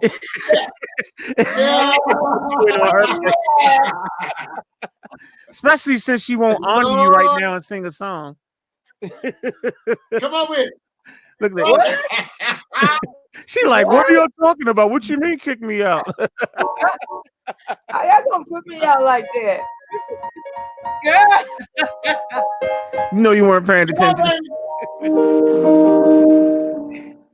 playing I do a little bit. Okay, she already do. Okay, here she go. All right, go ahead. Go ahead, D. Y'all can tell me to quit anytime, but now this is his student right here. This is his student.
Lord made a way. There you go. Yeah. Right now. That's what I'm talking about. Now, so she should, she should feel bad that she been lying all these weeks talking about I can't sing. I can only sing one note. I'm the one note wonder, and that's it. Mm-hmm. You better watch out. I see the lightning coming right down behind you right now, D. You better duck. I see that lightning. That was that was the devil making you lie to us. I know, right? You gotta resist the devil. You got to flee temptation and resist that devil. Devil. D, was that original? I love you, man. T girl, I never heard you say D like that. You know, I that's never part, heard you say. you know, I got different people living inside of me, so that's just that person that comes out. You know.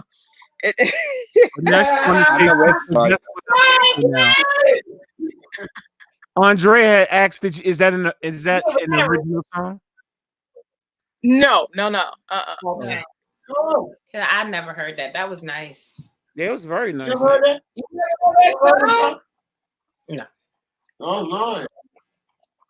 Wow. Wow. Okay, That was the song that so this is some of the things that was going up while you were singing, D. First we had Praise the Lord. Then we got Yes Girl, Sing It Girl. You've got a beautiful voice, D. You better sing, girl. Yes, D. Even Andrea said, my girl, sing it. That's Andrea right there. Ron like sing it. And then Mitch is like, where you been hiding your voice? So D, are you getting better with you? Oh, that's just another question, but those was the comments while you were singing though. So with your little bad. So that means every week you have to sing something so that you build up your confidence. Hold your thumb up, Brandy. right, you got it. Is she doing? She knows how to use it. Don't start. And I just set up my keyboard. So if since my best friend, my sister over there sung, I can do a song. But good job, D. You know I love you. Now, Brandy, whatever you're about to play for us, you have to use your thumb. Mr. Poole, this young lady beside you, she doesn't use her thumb when she plays the piano. She just does this. Oh my God. Exactly. We've been asking her the same question for about 3 weeks now. I don't know. It's just easy to me to do that. So she's going to play a thumbless song for us right now. A thumbless song. She's about to play a thumbless song. I want to hear this thumbless song. What? Get it, girl. Get it, girl. Let me hear you. A thumbless song. God. I do use my thumb sometimes. Don't you start with me. Don't start. That one time. That one chord. One time. That one quarter she wait on to use her thumb. And then the rest of the time. This is why when she comes on, Mr. Poole, we do this. This is the reason why we do this when she comes on. You know, 4 fingers. That's it. No thumb. Well, we'll do that. Yeah, so you can join us. You can join us now. We teaching you how to be bad like the rest of us now. Wow. Let me hear this, girl. Brandy gives me that look Brandy giving me that look like if she ever meets me in person, she's gonna use all 5 fingers to knock me out. She's gonna definitely use her thumb to knock me out. She be like, "Oh, you want me to use my thumb? You want me to use my thumb? You want?" But anyway, right. Well, you know, the other day she said, I tried to get her to use her thumb. She said, "It feels funny. It feels funny. I can't do it. I can't do it." And that was 2 days ago. Thank you. Oh my goodness. 2 days ago. I can't do it. All right, go ahead, Brandy. I think we're finished clowning you now. I think we're finished clowning you, so feel free to. She don't use none of her thumb. I don't use none of my thumbs at all. How do you? Well, I how you play? Come on. The same thing. The same thing. I could understand if she did not have a thumb due to something happening, but her Right. thumb works fine. So it's not that's not the situation at all. That's why we like your thumbs. You have thumbs and they work. Why not use them? And your playing MIDI. I want to hear your MIDI playing. I know it is. You use a finger. How you do that? I want to see this. I mean, while y'all play, while you playing. I'm sorry. Can you hear that? I don't know if I can hear that. Turn up, turn up. Turn up. Oh Jesus. Yeah, we can hear it. Yeah. We can hear Okay.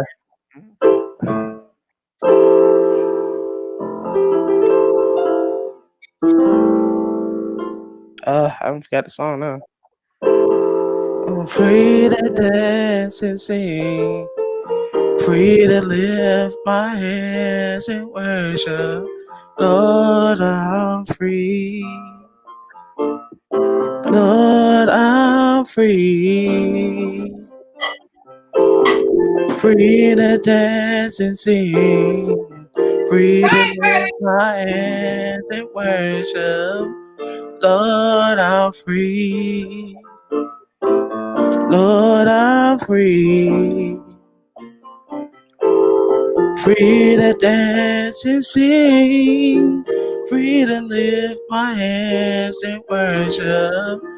Lord, I'm free. Lord, I'm free. I'm a free worshiper. I'm a free worshiper. I'm a free worshiper. Lord, I'm free. I'm a free worshiper. I'm a free worshiper. I'm a free worshiper. Lord, I'm free.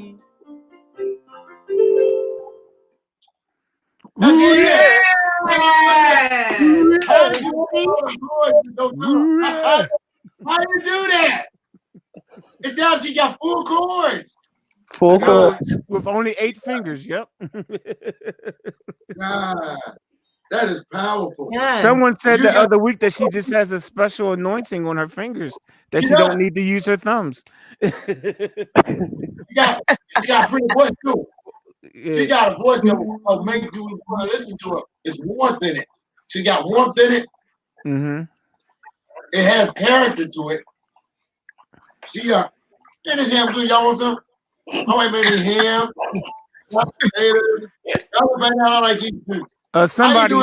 Somebody's commenting on your food, Mr. Poole. They're commenting on your food. They said they like that plate of food you got over there. So is there a way you can email that? Is there any way that you can email that to us so that we can taste it? You know what I'm saying? My email is housetoJazz@yahoo.com, man.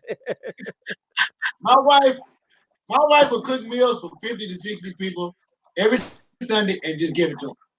Got you. Just bless them with it. Amen. And that's a ministry in and of itself. Hey, Brandy, was those the chords to that R. Kelly song that you was talking about the other day? Yeah. Okay, so she was playing. So she was playing. Okay, another song. Okay, got you know what song we're talking about, right, Maria? Yes, I do. Okay, all right. But I'm gonna tell you, while she was singing it, that did not cross my mind at all. That's true. That's true. The message in the song was powerful. You know, it was right. Yeah. Right. I was thinking about God. I can almost hear one in the talk in the middle of that song too, a dialogue of some sort. You know, I heard a lot. Ron went to his keyboard, so I guess he gonna play. Oh, good. Song. Oh, he went to his. Okay, look like we might be getting this song for you. It look like he's. Oh no, he got his son. Never mind, he got his son with him. So he got his son. So he definitely can't play right now. He like, hey boy, come over here so they can stop asking me to play. That's right, come sit on my lap. See, now I can't play because I got my son. You know, we know how you be, Ron. We know you sneaky like that. And look, you know his son will pull the plug on him in a minute. Mm-hmm. That's right. You better go over there and play before he pull the plug on you. Yeah. But Wow. seriously, again though, man, we definitely appreciate you coming. We don't want to hold you because clearly you was hungry. We ain't mean to hold you that long. I But feel that. I'm definitely, hungry too. yeah. Yeah, But definitely, thank I'll get you. up and give a piano. Thank you, welcome. I get piano lesson, eat a sandwich out while we're in lesson. The son used to pay me with sandwiches. Yeah. Yeah, I give it. I'm from the old school. You got those, if you ain't got the money, give me over 2 little sandwich. Right, And we right. going with it. Yeah, Good that's payment, huh? do it. So that's the It's payment about plan. giving. So, Yeah. I was the hungry payment. for the music though. Yeah, oh That's boy. why I was always with him because I was hungry for it. I And that's I what I was did. wanting I to wish you observe would. everything. Mm-hmm. Yeah. Yeah. If you get it, That's how you do it. I just want him to learn. It's really not, and I was cheap. I'm charging $10 an hour. Some people, oh man, I'm $50 an hour. Man, don't help that person. What's wrong with you? Wow. Get something to eat, give him something to eat. Don't get something, you know, because it wasn't about the money to me, it was about helping. I Right. don't need a gas to get there and all that stuff. You know, Right. Exactly. if I Just do help that, me with my gas. That's fair. yeah, and my gas, you know, I'm both folks, I ain't rich. I'm down low. And if you want me to do it, if you want me, and I come over here, you got old sandwich, I eat while I do it. There's been a lot of times I've been over there tired, sleeping, laying on the couch and listen. You know, me and D are like brother and sister. She just cool. And now y'all my brothers and sisters. All right. Yeah, you I'm a definitely a hobby part of dog. the family, man. You definitely a part of the Thank you, family, man. man. We try to be a family on this live stream, you know what I'm saying? And we get new members Yeah. almost every stream we get new family members. So so I guess you're our granddaddy now, I guess, our daddy, the granddaddy of us, or something like that. You know what I'm saying? With all that wisdom and knowledge, you know what I'm saying? We just I sitting don't at your even so feet. I'll be the granddad, the uncle, the brother. I don't All right. mind. I'll be the OG. As my one the Oh, yeah, you the okay. OG. Yeah, you the OG of the House of Jazz.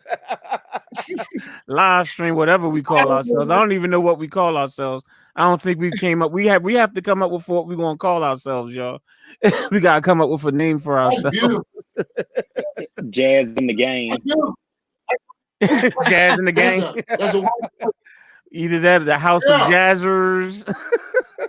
All kinds of crazy stuff. But we can talk about that at another time.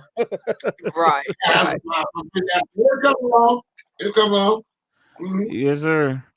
Well, wow. Again, that was just awesome. I think I see that I got 3 emails with tracks on them. Uh-oh. So I think we're Uh-oh. going to move on over to this time when we listen to what I'm going back to my email just to make sure someone else didn't email me since I've downloaded these. Mine is in my keyboard again. Okay, cool. So Andre will play hers. Okay, cool. Now here's the thing with this one. One of these tracks that I received, there was a message saying that it was a collab. Okay, so I guess if you get either person, if you can name at least one of the people that worked on one of these tracks, we'll still give you the point, even though the point don't really mean anything. But but we're gonna go ahead on and play these tracks now. Let me set up my share screen. I almost forgot I got to do that so y'all can hear it. Hold on. And we're going to start listening to some tracks. Mr. Poole, what we do every week is in an effort for us to do better with our production and songwriting and stuff like that. Right. We agree on some chords that we'll use these same chords and create our own music, our own song with it, like a beat or something with it. You know what I'm saying? And Wow. so we call out the chords. Yeah, we call out the chords on one Saturday, and then people who participate will create a track using those chords, Right. and then we listen to it the following Saturday. So we're getting ready to listen to. Okay. So we're getting ready to listen to what people did from last Saturday chords. Let me take that out so y'all can't see who I'm clicking. And I'm not going to say. Okay, here's the options.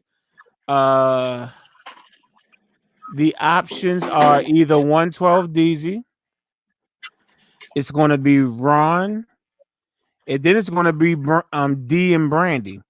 So that's that's the one that has two different people on it. And of course, we're going to know Yeah. Drea's because Drea is going to play hers on her own. So we'll know when it's hers. So what I'm going to do is I'm going to play the first one, and like I say, we can take a guess at who, or you can take a guess. I already know who the track belongs to, but you can take a guess and say, "Oh, I think it's this person, that person." Okay. So here's the first track. Let me know if you can't hear it.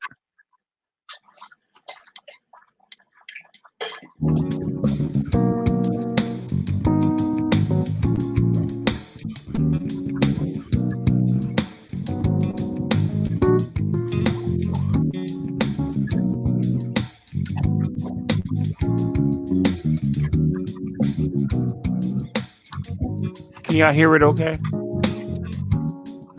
Yeah. Yes. Okay.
It's nice jazz. I like jazz for me.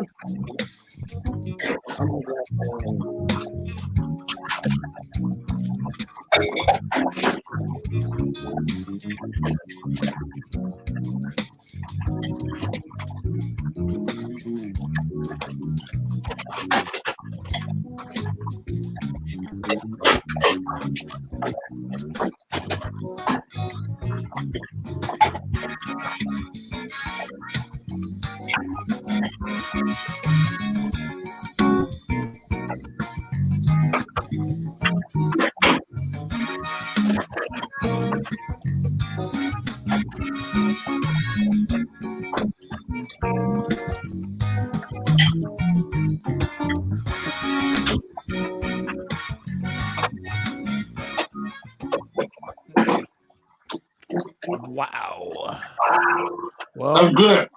that was That's the good. Yeah, that was good. yeah, that was the first one. Oops, I didn't mean to play that again. My bad. All right, so that was track number one.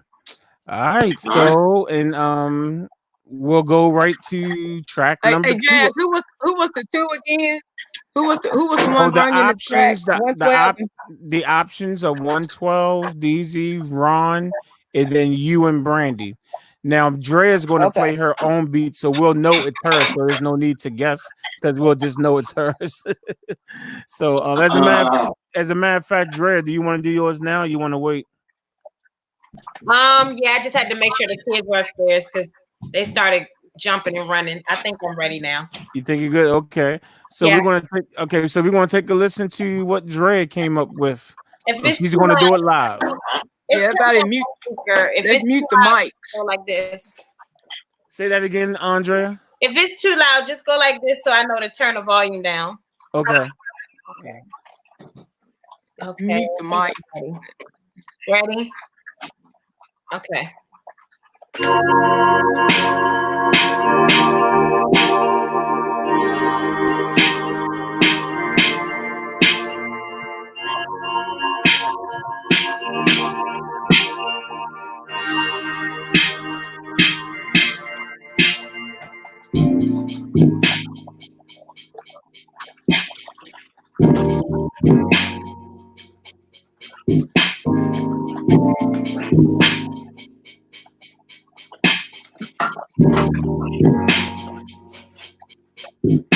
Like that.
Great.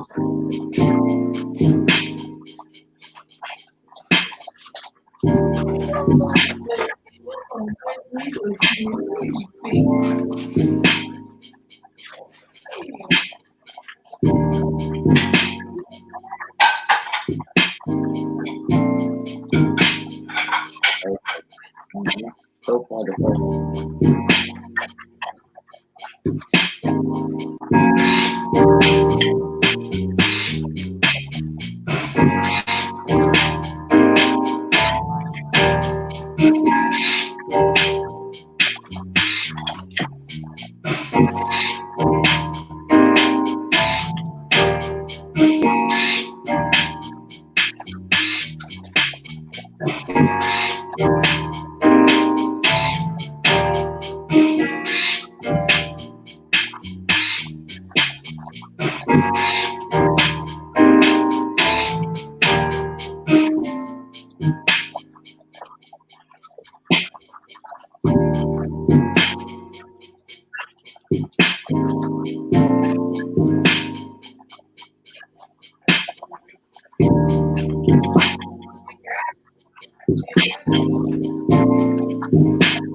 It's good ride.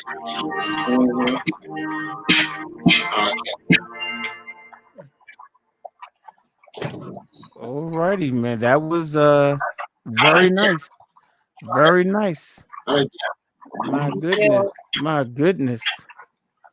That was nice. I'm glad I didn't do one again this week, because y'all gonna show me up. So thank you, Andrea, for sharing that. That sounds real good. And Andrea was the one that gave us the chords too, by the way, for last week. She gave it. Yeah, she was the one that gave us the chords to use for today's thing. So that was good. Hey, Jazz, Rocky said he sent in the track. Okay. Oh, you know what? I see it. He just sent it in. Okay. Well, okay. But what I'm gonna do is I'm gonna play go to the next one. And here it is. There you go. Here it is right here.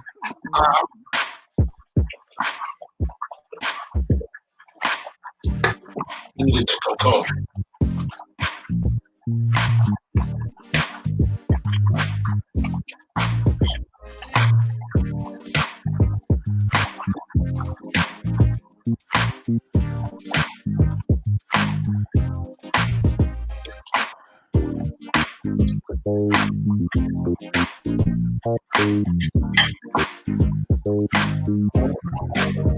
Yeah.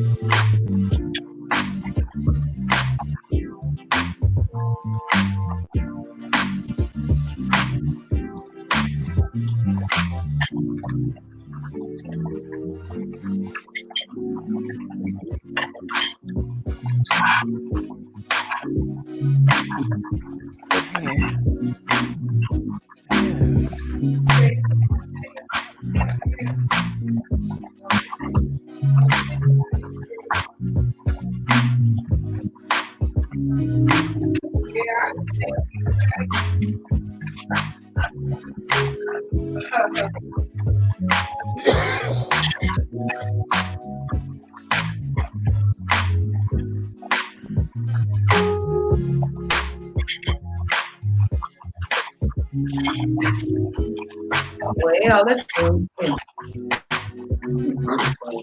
You put the pop over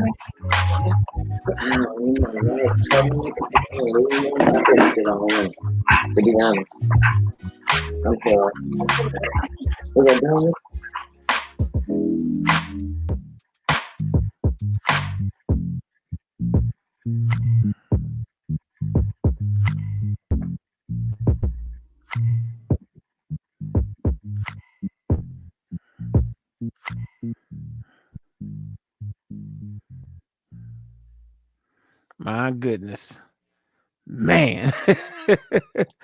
The talent, man, it's crazy. That was just crazy. I enjoyed that a lot. Yes. Y'all should know who that is by now, because there's only one person that produced and it sounds like that. I love that sound. Okay, so I have two more actually. I have two more to play. So here's the second to the last one. Make sure I hit the right thing.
Alrighty.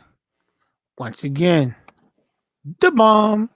And we have that was very good, very good. And we have one more that I thought I clicked download on, but I didn't. It was hard. I wasn't thinking. I just called out anything. It was hard to put that G flat major 7 it was really hard to figure out how to use that. But Yes, that last it track, was.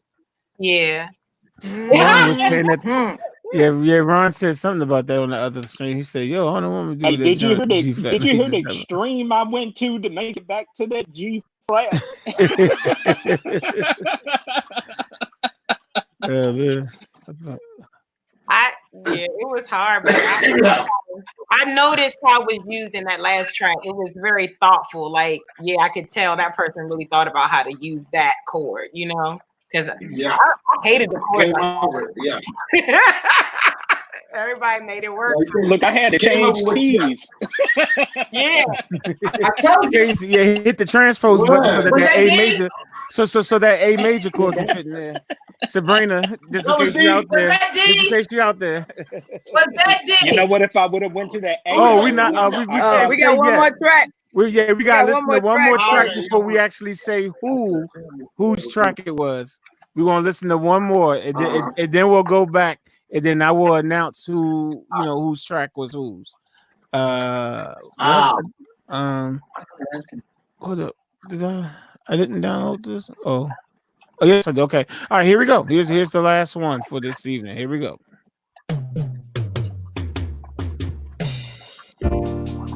Oh.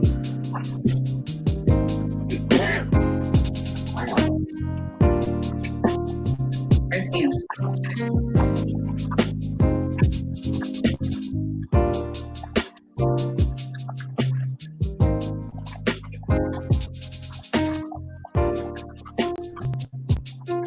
What you doing that small?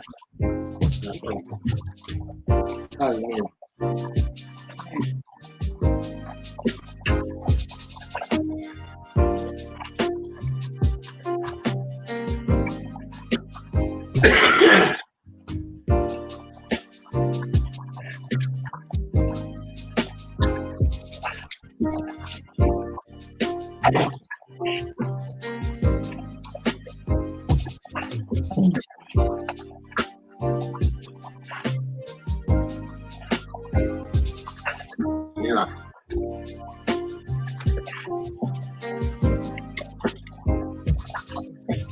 Stop smoking. Don't smoke on live. No smoking on live.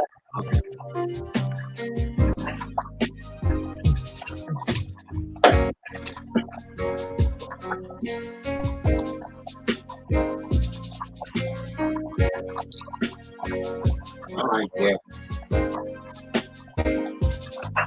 Don't smoke on live.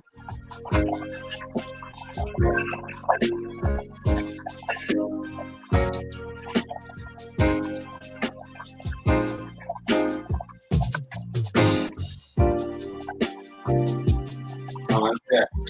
That's a whole intro. Yeah.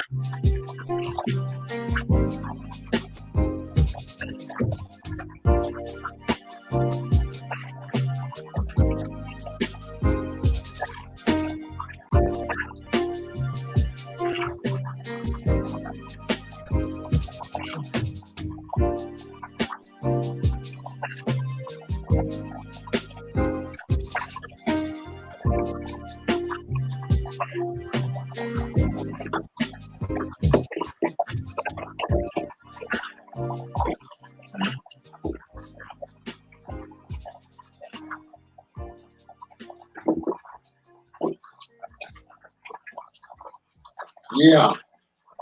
Nicely done. Okay, yeah. Yeah. Yep. So that's another talented round of songs. And what I'm gonna do, It is. I'm gonna go back and I'll play just a little snippet, and then I will tell y'all can take a guess at who you think made that track. So let me go back to the very first one I played. This is the first one I played. I'll play just a very small snippet.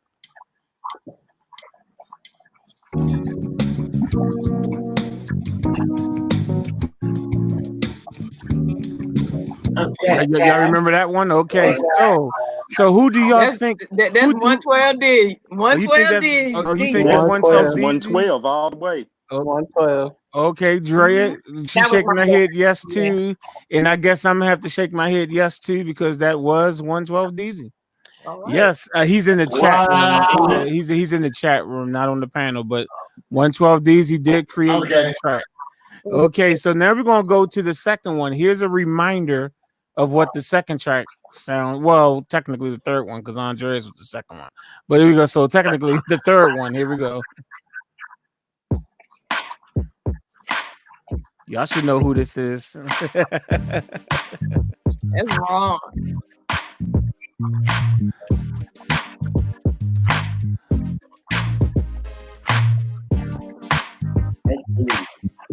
Yep. So go ahead, Andrea. Who you think that is? I don't know. What's my choices again? You got Ron. Well, 112 DZ is now off because we know it's his. So it's only Ron or D and Brandy. They collabed on a song. So those are your only two And options. Rocky. Oh, and Rocky. I forgot. And Rocky. That's right. Yeah, and Rocky. So those are your choices. Okay, I'm gonna guess D and Brandy for that one. Okay. All right. I guess And right. and Brandy, what are you gonna guess? That's Ron all day. Huh? I said that's Ron all Oh, day. that's Ron all day. And D, you're guessing what? Ron, that's Ron. And Ron, who are you guessing? Ron, like, no. Sorry, Ron, you're lying. That's D and Brandy. Sorry, Mr. Liar, pants on fire. It's you. So our boy Furious Styles was the one that created that track for us. Good flavor. Good flavor. I like that. So that was I him. like that. Nicely done. Yes. Yeah. Good job. Okay. So now here is a reminder of how the next one sounded.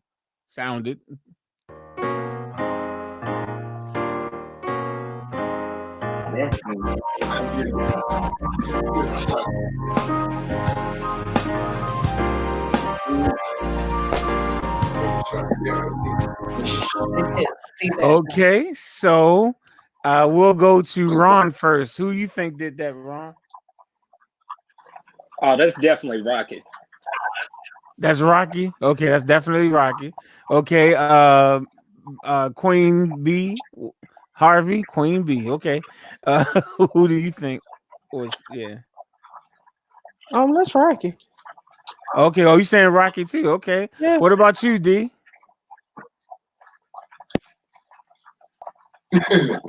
Any day now, I D. say that's Rocky. Are you saying Rocky too? Okay, so this is gonna be unanimous. It looks like Andrea. Who I do you said think? Rocky. I feel like y'all trying to trick people, but I'm just gonna go with the crowd. You just gonna go with the flow? Okay. Well, you were absolutely right, Andrea. They were trying to trick you because that was D and Brandy's track. That was, so she called it. But you know what? When I played that track, someone asked me, I don't know if it was you or your wife, said, "Is that D? That's D, isn't it?" It was either you or your wife, Eric. I'm not sure. Y'all did ask that. When I played it the first time. My wife said. Yeah, when I played it the first time, I heard her. She said, "Is that D?" She likes that piano flavor, and that's a girl that D. I said that was D. She sure did. I can verify. I did. I heard your wife say, "That's D. That's D." I heard her say that, so I can verify. I remember that because when she said it, I said, "Well, I can't tell you," because I said, "Well, I can't answer that until after I play it." So I remember her saying that. So yeah, she did say that. Okay, and so she said it on minute. Well, there's only one track left, so here's a reminder of it, and I guess you already would know who it is just via process of elimination. Here we go.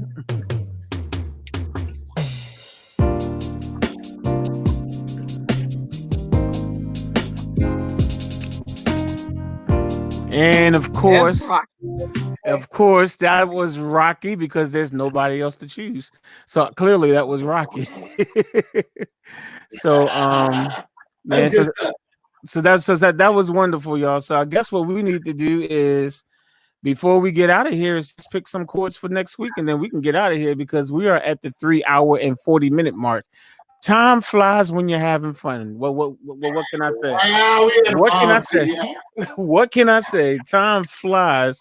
All right, let me stop sharing this so that we don't get no echo. Okay, good. And I'm going to switch to my keyboard view so we can figure out, what chords we're going to use for next week. So we're going to flip that over to my keyboard. Now bring my keyboard over so y'all can see it. Okay. Oh, it's all slanted. Oh, I think it's because of this. Hold up for a second. Let me just adjust my camera for a second. I remember it moving earlier. I think is this. Hold on for 1 second. I did hit this stand. I did hit this earlier. Hold up. There we go. That's much better. That just looks better. Okay. That just looks better. Okay. All right. So anybody want to throw out a chord that we can start with for next week? Anybody?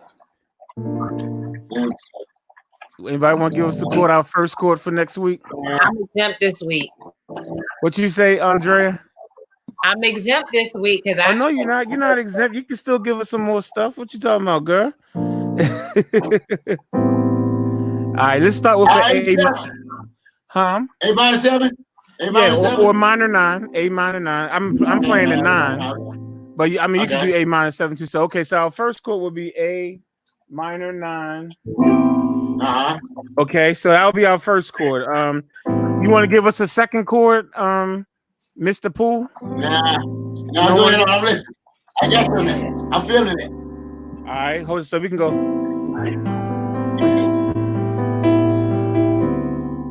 We can go there if y'all want.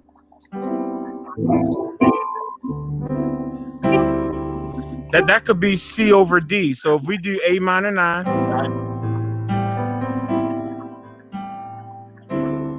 and then we can do C over D. Are y'all feeling that movement so far? A minor 9 to C over D. Yeah, C over D. I mean, C major over D. Yeah, exactly. C major over D. Okay, whoops. I didn't mean to hit that, but hold up. Let me give me a second. Hold on. A minor 9. And then C over D. Okay, so far we got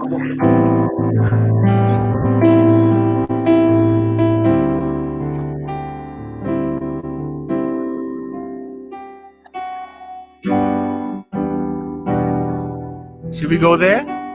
Is that a nice movement for y'all? Yeah. Okay, so that's E minor 9. That's E minor 9. E. Oh, you're doing E minor 9. Yeah, E natural minor 9. Yeah. E. So far we got I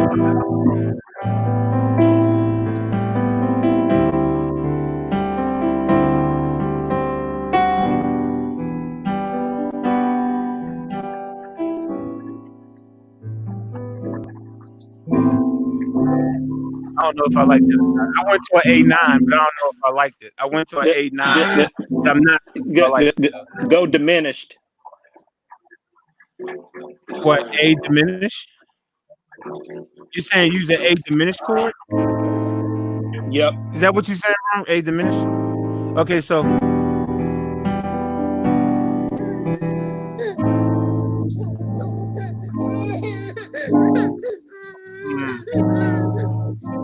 I don't know. I just got. I just. My bad. I ain't having my keyboard, so it don't make sense. Okay, hold on.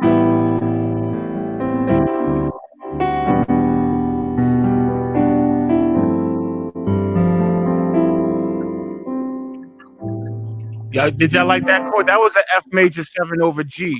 The question is, did y'all like it? I did play all 4 of them again. All right, here we go.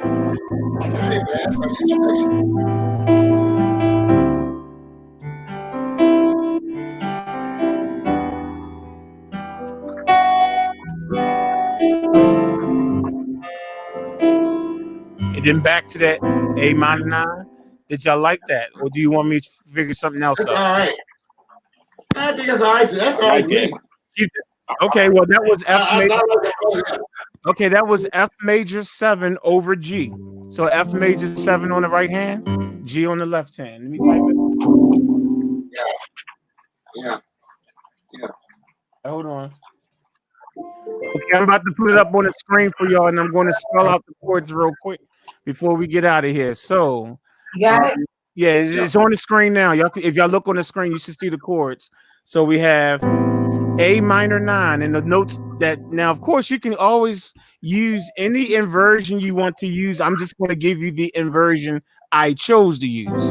So what I'm choosing to do is A on the left hand, G, B as in boy, C as in middle C, and E on the right hand.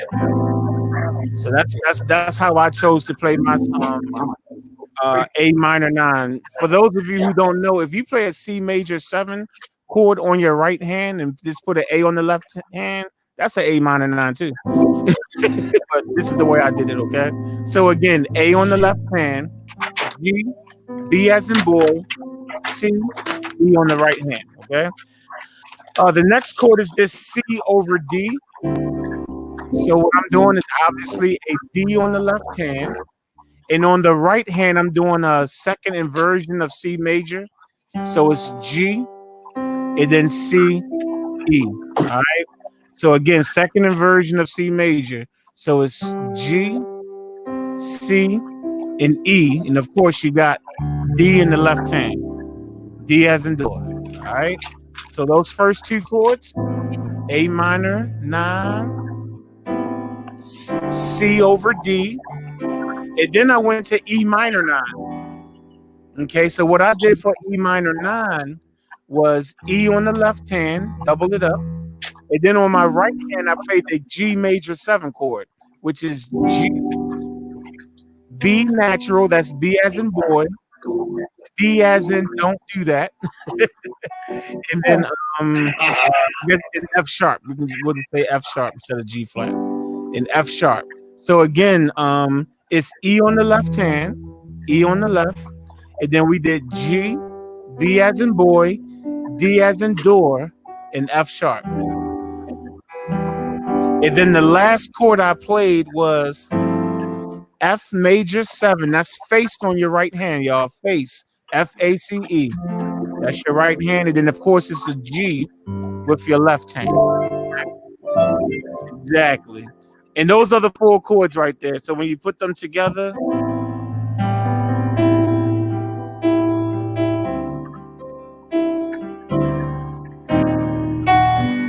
I threw something in there. I'm sorry. Yeah, we I couldn't resist. I couldn't resist. I'm just doing some extra. Those are the 4 basic chords, though. Those are the 4 basic chords. Did everyone get them? At least on the channel. Yes, we got them. My hubby, y'all have a good night. What you say, Andrea? I gotta sign off. I've gotta go have date night. Okay, cool. Yeah, we can ready to sign off anyway. So thank you. I appreciate it. And we'll definitely talk to you again soon. All right, see y'all soon. All right, see you. Okay. And you said you got it, G? Okay. And Mr. Poole, are you going to make a track with these chords too, man? I'm gonna try to make a crack at it, man. Okay, well then come on back next Saturday, then, man. Yeah, I'm gonna come back. I'm gonna try it, man. I got to sign out too. I'm ready to take myself to bed. I've done so much work today. We are. But I've been told. Yeah, you don't have to show us your stomach though. Man, before he takes off all of his clothes, we're getting ready to sign off for the night, y'all. So I just ate 2 plates of food. I told you I don't know country boy. I heard you. But okay, I enjoy y'all. Oh, my bad. Hold up. So again, everyone, thank you for joining us tonight. Again, Mr. Poole, thank you for joining us. It was wonderful. And stay tuned. We'll definitely have, I'm sure we'll have 2 more live streams again during the week, more than likely Wednesday and Thursday, but I will make sure that I put it in the community tab when I can confirm that. All right. So with that said, good night. Good night.